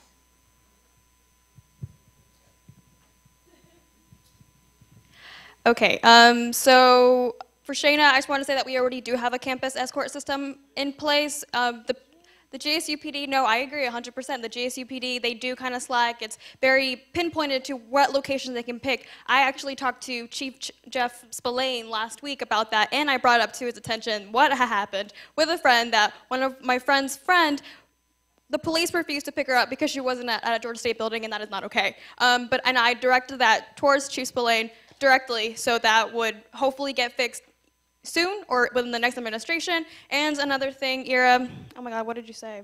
Oh yes, so SGA actually has a homelessness committee, and we are, accepting like volunteers who are not in SGA. So I feel like with that thing, that would be, beautiful to let us know. I'm assuming we already know, because I'm not in that homelessness committee, but we already do have something implementing, working towards targeting those students.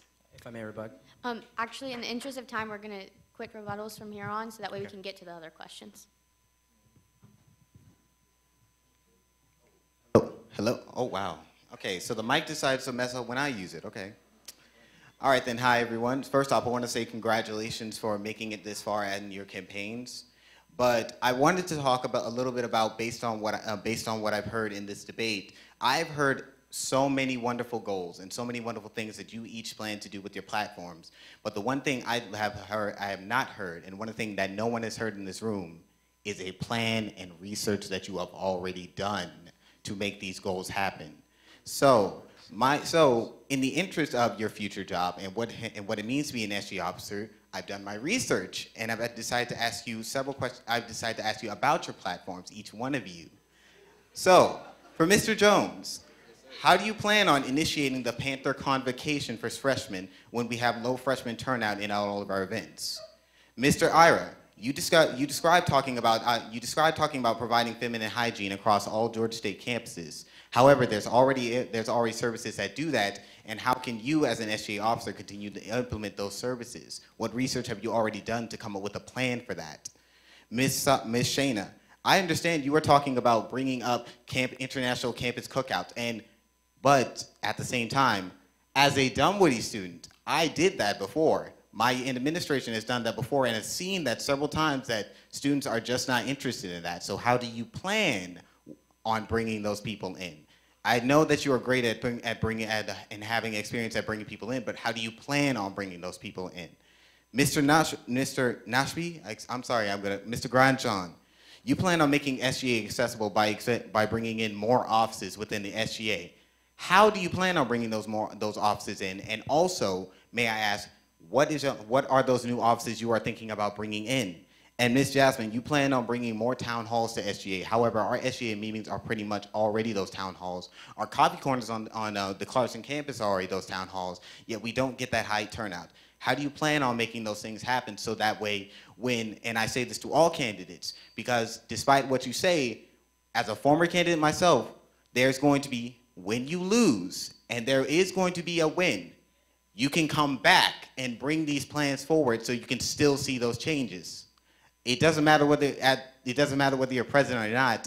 I think everyone in this room expects that same energy and same practice and same plans. Keep the same energy. Yes, and same research be put in as senators rather than presidents. All right, do you guys mind if I start? All right, so first, shout out the 2018 orientation leader team. We were the best team to ever come out of Georgia State, hands down, no cap. My former advisor, her name is Chauncey Walker. She now works in the Student Alumni Association office. I have a meeting with her every Tuesday just to catch up, grab food, because, if you guys don't know, SAA, if you're a member, or if you're not a member, they give out food and do lunch and learns every Tuesday, 12 to 1. You guys should really check it out. I got free Chipotle today. It's really cool. But being a part of SAA, a big part of SAA is traditions. As an orientation leader, we worked with SAA every Tuesday, Thursday, and Friday. We had orientation because they would always come out and try to get people to join their memberships. The Panther, what I would call it was the Panther Pounce Walk, they already tried to do. They just couldn't do it last year because of the rain delay. So I promise you guys, everything you want to do at Georgia State is either already trying to be done or has been tried before. All it is about having the connections, having the experience in and out of SGA to connect with other offices. So what I would do to logistically do that is the current route students are shuttled, and Nashville, you can correct me too since you're a RA, is they're taking out of their dorms, they're going down Piedmont, and then they make the ride onto Decatur Street, and then boom, that's where they are, right? In the next 2 to 3 years, you're not going to do that because the Convocation Center is going to be finished over by Georgia State Stadium. My proposed idea until that is done is to take the students, instead of going straight past Gilmer, making that right on Gilmer, and then going under the bridge, and everyone touching Pounce's nose before they go into the Convocation Center. This tradition of touching Pounce's nose was actually started by the 2010 orientation leader team that one of my older brothers served on. So it is not about starting new traditions, it is about paying homage to the old ones and expanding upon those. And also, I don't believe, you guys can correct me if I'm wrong, but I'm not sure if perimeter students come to the Atlanta campus convocation as well. That's whack. We're changing that. Changing that next year. Every Georgia State student Mr. Jones, your time is up. needs to convocate at the same time. Your question for me was about the Feminine-Hygiene Initiative that I have. What I'd like to do, there are certain programs in place right now, pads for princesses, like Anthony mentioned. There's the Panther Shack or whatever, I forgot the name of that. But the point is that they're all lacking resources, okay? They're not getting the resources they need. And when I mentioned to people that this is my plan, they laughed at me. They said, you can't do that. We don't have the money. I said, let me get this straight. You want to offer a brand, a company, exclusive marketing ability to have their product in every women's restroom and establish brand loyalty, and you want to pay them to do that? The way I see it is that those companies should pay us for that right, and we can use that money and fund other things here at Georgia State University. The job is about creative problem solving, and it's time we get creative. How can you get that funding when they've already decided not to pay? You have to pay for that. You have to, well, what I'm telling you is that what we're going to be able to do is get people in the same room, these different companies, and tell them we're going to give you exclusive rights to market your product to more than 50,000, or really 60% of more than 50,000 students, right? And they're going to want to pay for that. They spend millions on commercials that nobody watches. They're going to want to establish brand loyalty here at Georgia State University, and they're going to pay for it.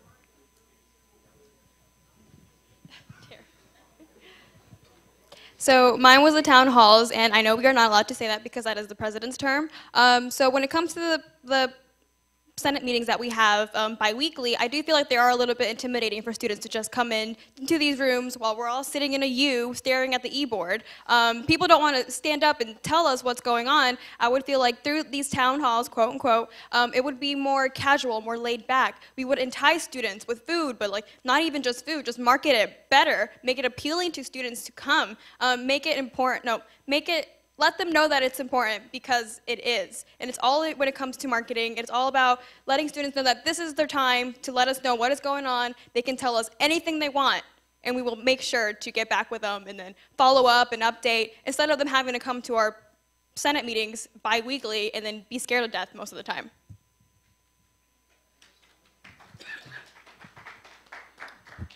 All right, I'm gonna keep it 100. Y'all, let's be real. There's a reason why there's so many vacancies in SGA. all right?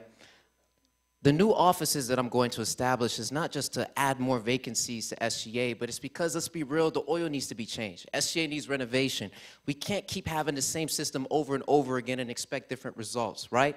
We can't just continue to do what's already been established for the past 89 administrations. And yes, we made some renovations with the university-wide committees, but with the, you have something, am I not answering your question, or?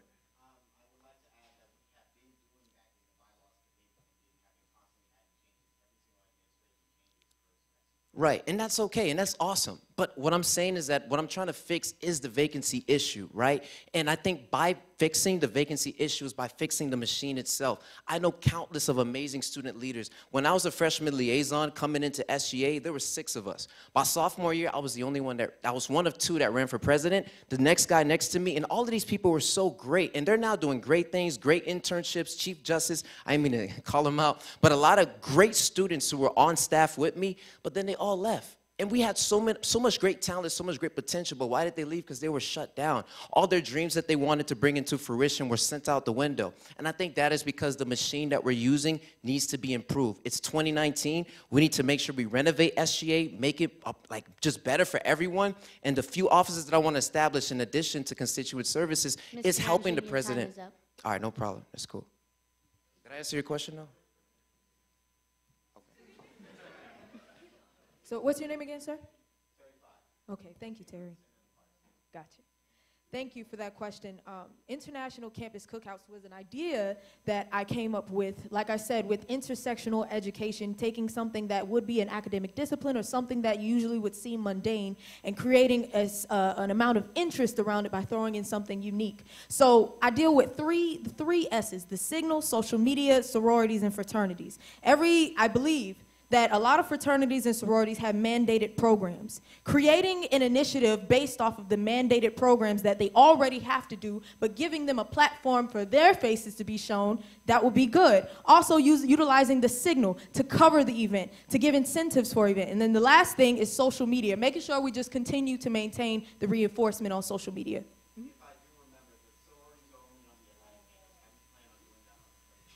Well, whoever's willing, like I said, these are not promises, but they're partnerships. So whoever is willing, us reaching out to the different sororities, showing that that is also a part of campus culture, sororities and fraternities across the board, and making sure that their voices are being heard and their faces being known, making sure that we can get them to mobilize across the campuses and giving them the exposure as well. So it kind of works as a win-win plan where it's all unique, it's all fun, but it's still giving you the infrastructure for your voices to be heard and for you to convey your issues and concerns in a less stressful environment.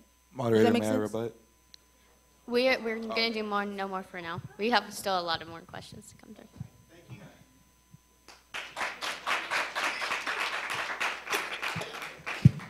Is it on? All right, here we go. Hey, what's up? How y'all doing? My name is Spencer. For those of y'all that don't know, I am a former senator for the College of Arts and Sciences. I did resign after the first semester to a myriad of reasons. I do suffer with clinical depression. During that time, 3 of my family members and my mentor had passed.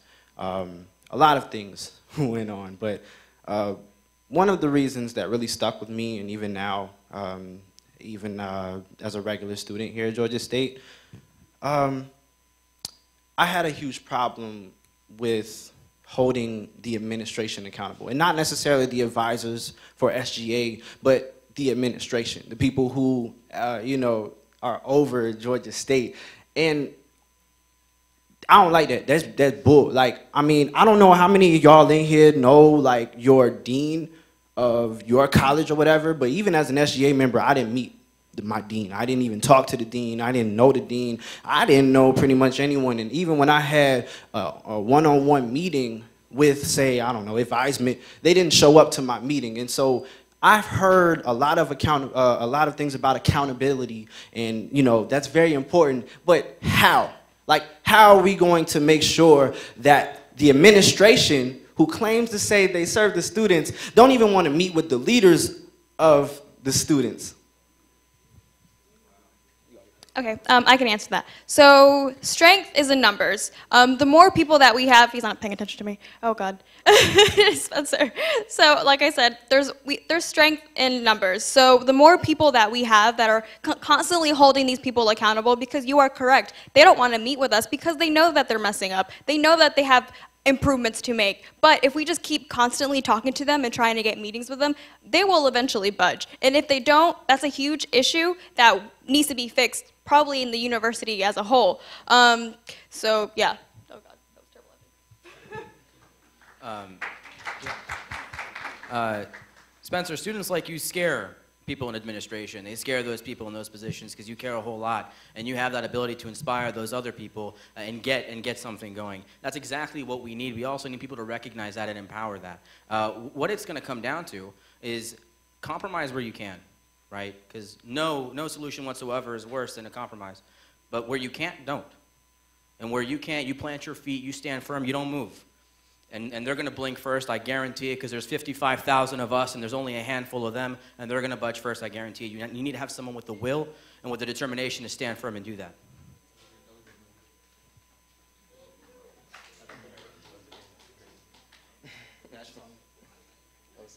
Okay. Well, bro, I completely understand. And working in the 1913 Society, I've had the pleasure of working with these university executives. And what you realize is, bro, the issue is that they don't have enough facial time with us, right? They don't know actually what's going on because they're dealing with the donors. The deans are dealing with the administration. There's a whole order of lines. People blame President Becker for everything, not knowing that he has a whole flood group of people that are dealing with things below, but who always gets blamed? The one in charge, right?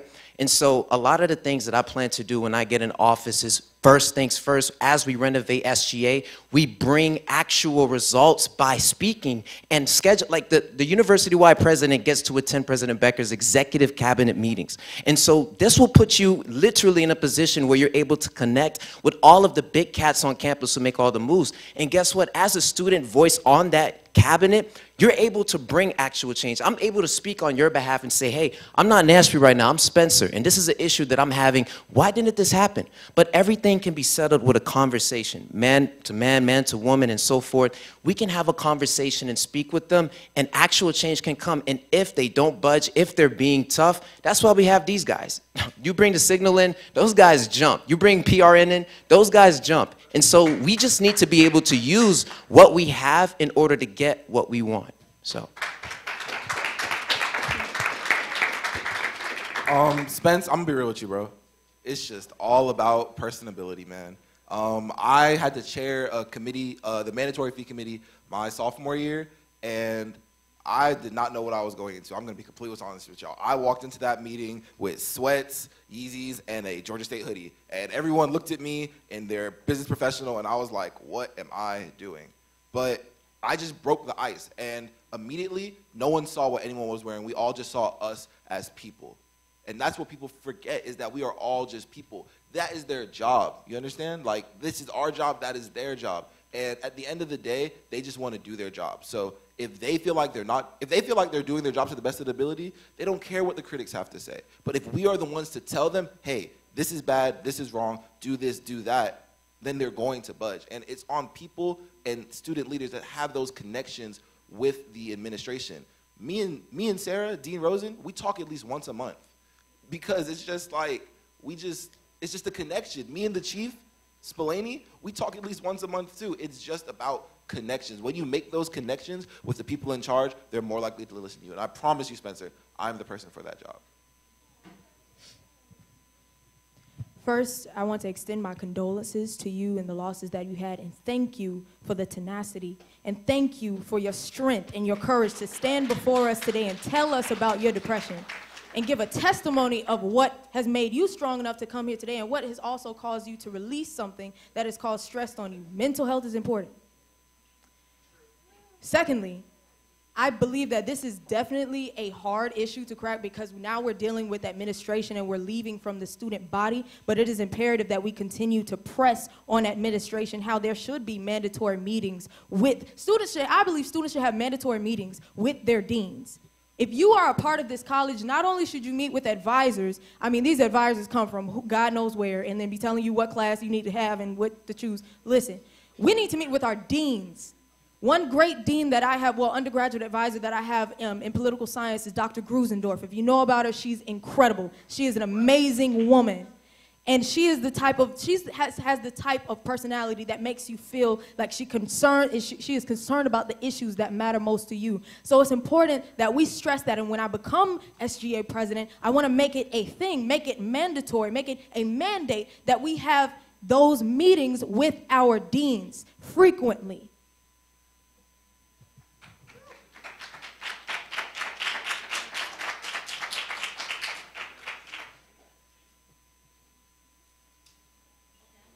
Thompson. I'm the administrative coordinator in SGA. I've worked when I came in under the administration 87 when Fortune was president. I worked from the beginning of the campaigning to the final day of Corey Gray's presidential term, and I am currently serving under President Patterson. So I've had a lot of experience with students in SGA. I'm not a student, I'm faculty, so I have no stake in the game. But I want to tell you from what I've noticed, it's not just an issue where we don't have great leadership, because I see 5 potential great leaders. We need a great student body to stand behind these leaders to really make what they're asking for on your behalf come to fruition. So if there's about 55,000 students, there's no reason why we can't even get 25%, 15% votership. So I really advise you all to go into pen.gsu.edu March 26th through 28th to vote, so you can actually choose your president and they can feel they're working for you. And I want to ask you all, if you're not the next SGA president, how many university-wide meetings are you willing to attend? As many as it takes. As many as it takes to get things done. I can tell you that, you know, as a freshman, the freshman class, we're hungry. We're hungry and we're ready for a change. We're ambitious and we're ready to get things done. And I'd like to say that I speak for not everyone, obviously, but I know the issues that they're going through because I'm going through them myself, and we're going to be here for another 4 years. But the answer to your question is as many as it takes, because these issues, like I said, everyone here is committed to making these things happen, whether or not we're going to be elected. So as many as it takes, and I'm committed to doing that. Yeah, I will say, class of 2022, y'all are very ambitious, but class of 2020, we want our senior year to go out with a bang. We have seen the most change at Georgia State, from the removal of Library Plaza to Unity Plaza, from being the Atlanta campus to being all 6 campuses, to losing not just Turner Field, not just the Mercedes, not just the Dome and Phillips Arena, but just the changes in our university as a whole. Our university is changing, and that's okay. I feel like as students, people don't vote and people aren't engaged because they feel like, like you said, they feel like they don't have a stake in the game. I've seen 3 elections, and the people that don't vote are people in fraternities and sororities, as well as people who feel like what SGA does is not important.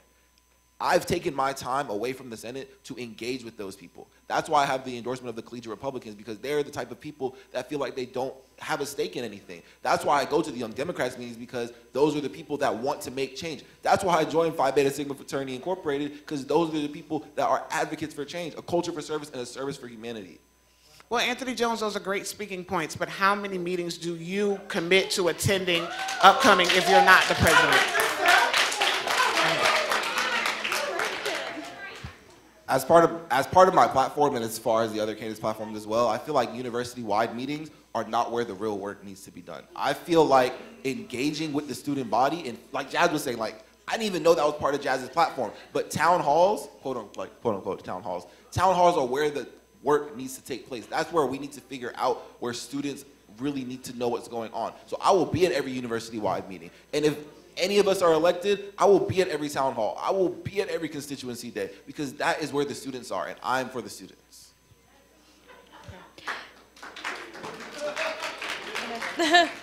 To answer your question, Ms. Samantha, so this past year being in SGA, I feel like I have grown exponentially, not just being in SGA, but also in Spotlight, also in Phi Alpha Delta. I have grown attached to all of these communities. I feel like SGA is my family, and I want to stay in that family, regardless if the administration completely changes. And also with these potential candidates, they're all amazing people. I will have no problem working with them side by side to advance our community. So I would attend all of them, especially university-wide, especially Atlanta. I know that we're trying to make it to where the president goes to at least the campus once a week. I will go with them because I care about Georgia State, and I will take anything that it takes.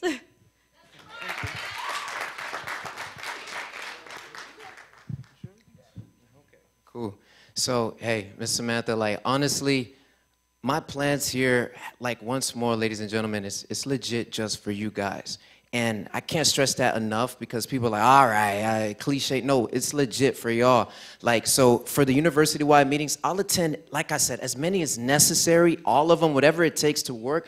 If these guys are humble enough to let me work with them and to bring these initiatives, if it's not going to deter them from theirs, and I will bring that platform not only to the presidents, but to the executive vice presidents of all 6 campuses, to the senators, like, guys, we really got to renovate SGA. Georgia State is one of the greatest universities in the world, honestly, y'all. But what's sad is we don't have the passion for that. And we don't have the tenacity to really just get out there, the ambition to make those changes. So, like, Georgia State deserves the best of the best. And so these plans that I have are not just for me. It's not going to be a selfish Nash thing. This is for all of y'all. This is for these guys up here on the stage with me. And so we're going to bring those no matter what. And so I'm going to give it to them. And, hey, I'll be there at the meetings to answer your question. So, yeah. I will definitely attend as many as possible and as many as I can.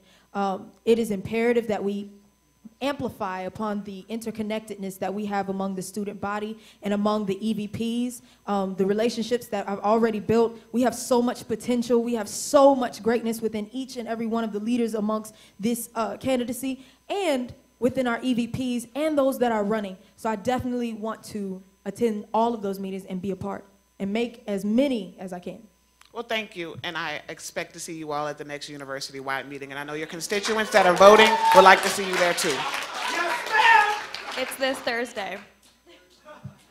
All right, this brings us to our online questions. There'll be 5 of them, and these are all directed at individual candidates. So this one is directed to Mr. Leafnot.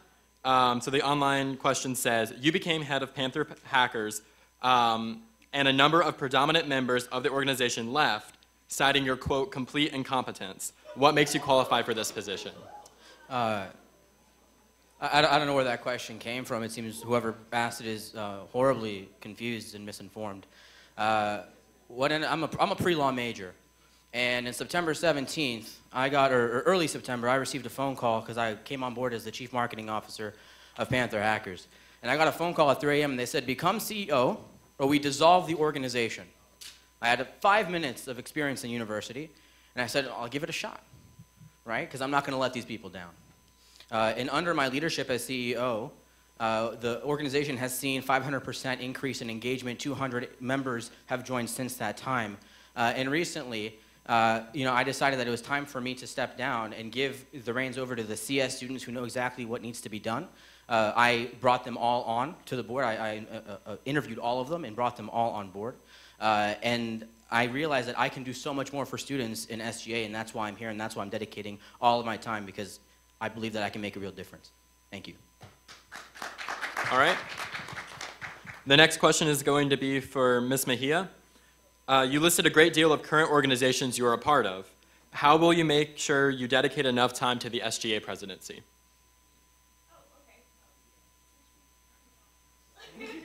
Okay, so that is a great question because this year alone I have been juggling being part on 2 e-boards and then just being in SGA in general. To be quite honest, at one point I just couldn't take it anymore. But I knew that I wanted to be part of all of these. I didn't want to drop any of them because I loved all of them dearly. So as SGA president, I would maintain in these organizations, but with a lot less commitment. Right now, I am a director for Spotlight. I am an alumni networking chair for Phi Alpha Delta. I will stay in that brotherhood and fraternity in Phi Alpha Delta. I will stay as a committee member, enjoying all these great events that Spotlight coordinates, but I know that being the SGA president is a full-time job. Servant leadership is a full-time job, and I will not trace any other time to these other organizations that I love dearly for my students. All right, the next question from our online audience is going to Mr. Jones. Not only has this person personally seen you campaign for homecoming, but you're known in SGA as someone who doesn't actively do your job. Why should we overlook that? Well, freshman year I was a volunteer. Sophomore year I was the Speaker of the Senate, where I not only had to fulfill the President's obligations, but the Executive Vice President's obligations as well. And junior year, I served as the head senator, where I delegated to each of my fellow arts and science members an organization to contact to attend our constituency day, as well as when I figured I was unable to currently serve, I did not appeal my points and I just left SGA. So the personal campaigning, I'm kind of confused about because I did not hang up any flyers, so I'm kind of confused on where they're getting their personal campaigning from. Because my surgery was the Monday of homecoming week, and then I didn't attend any events until the Friday, and then Saturday was homecoming. And I had to be there because I was presenting on the court, and I was in my, well, I did attend the Thursday event as well, but I was still in my sling as well. So I'm not sure what campaigning they're talking about. All right. The fourth question goes to Mr. Levenot. What knowledge do you have regarding how organizations are funded? So organizations get their funding through application, right? I know that because I had to apply for late funding because the previous leadership of the organization that I was in charge of, they didn't know that they get their money elsewhere. I'll tell you that when I took over Panther Hackers and became the CEO, we had $150 in our bank account. More recently, I was working with our advisor on tech fee applications, and we secured nearly $150,000 for the organization and different funds, different projects that we're going to do. So I know exactly, thank you. So I know exactly what it takes to get that money for the organizations. More than anything, I know that there are organizations that are not getting the money they need. And I have a plan, I call it the Great Compromise. It has 3 different parts to it. But what it comes down to is making sure that every organization gets the funding that they need, that costs that are inherent to what they're doing. So a club that's watching movies, for example, they deserve the funding that they need, but a club that has sports and different things like that, and I know that they're funded through different committees, are inherently more expensive. Whether it's transportation, whether it's venue, whether it's equipment, they need more money and they're not getting it. And that's exactly what I'm going to change. Thank you. All right. And the last question goes to you, Mr. Grandjean. You seem very faith-based and have answered each question with your faith at the forefront. With a school that is so diverse with so many religious backgrounds, how will you separate your religion from president and things that are past? And do you believe that students may hold back on coming to speak to you because of it? Not at all. I serve as an RA within university housing, which is one of the most diverse things that you could, organization groups that you could ever be a part of and actually lead. And I've had people, my roommate is a strong and faithful Muslim. I have a lot of friends who are Hindu, Sikh, Buddhist, Christian, Jew, etc. I've dealt with it all. I understand them all. And it's crazy how all of them seem to trust and just love me, and I love them too. And so it's not going to stop anything. It's not going to halt anything. I love God, and I'm not ashamed of it, and I'm not going to put aside, because I wouldn't be standing here today if it wasn't for my Lord and Savior, Jesus Christ. So if anyone ever expects me to put that away from man, I'm sorry, because I serve a higher being. But my God also wants me to serve all people. He didn't come here just for Christians. He came here for the world. And so my mission and calling is not just for me and my people, but it's for our people, it's for everyone. And so for all those watching back home, whoever asked that question, I'm here for you. Matter of fact, I'll give you my phone number, 40458. Meet me in person. Let me go ahead and get that to you another time. But I got you. It's not going to stop anything. It's not going to change anything. I'm strong in my faith, but all those who have different faiths and religions, I love them. I love all types of people. All types of people love me, and we love each other. And we're going to make Georgia State a brighter place forever until God returns. Thank you.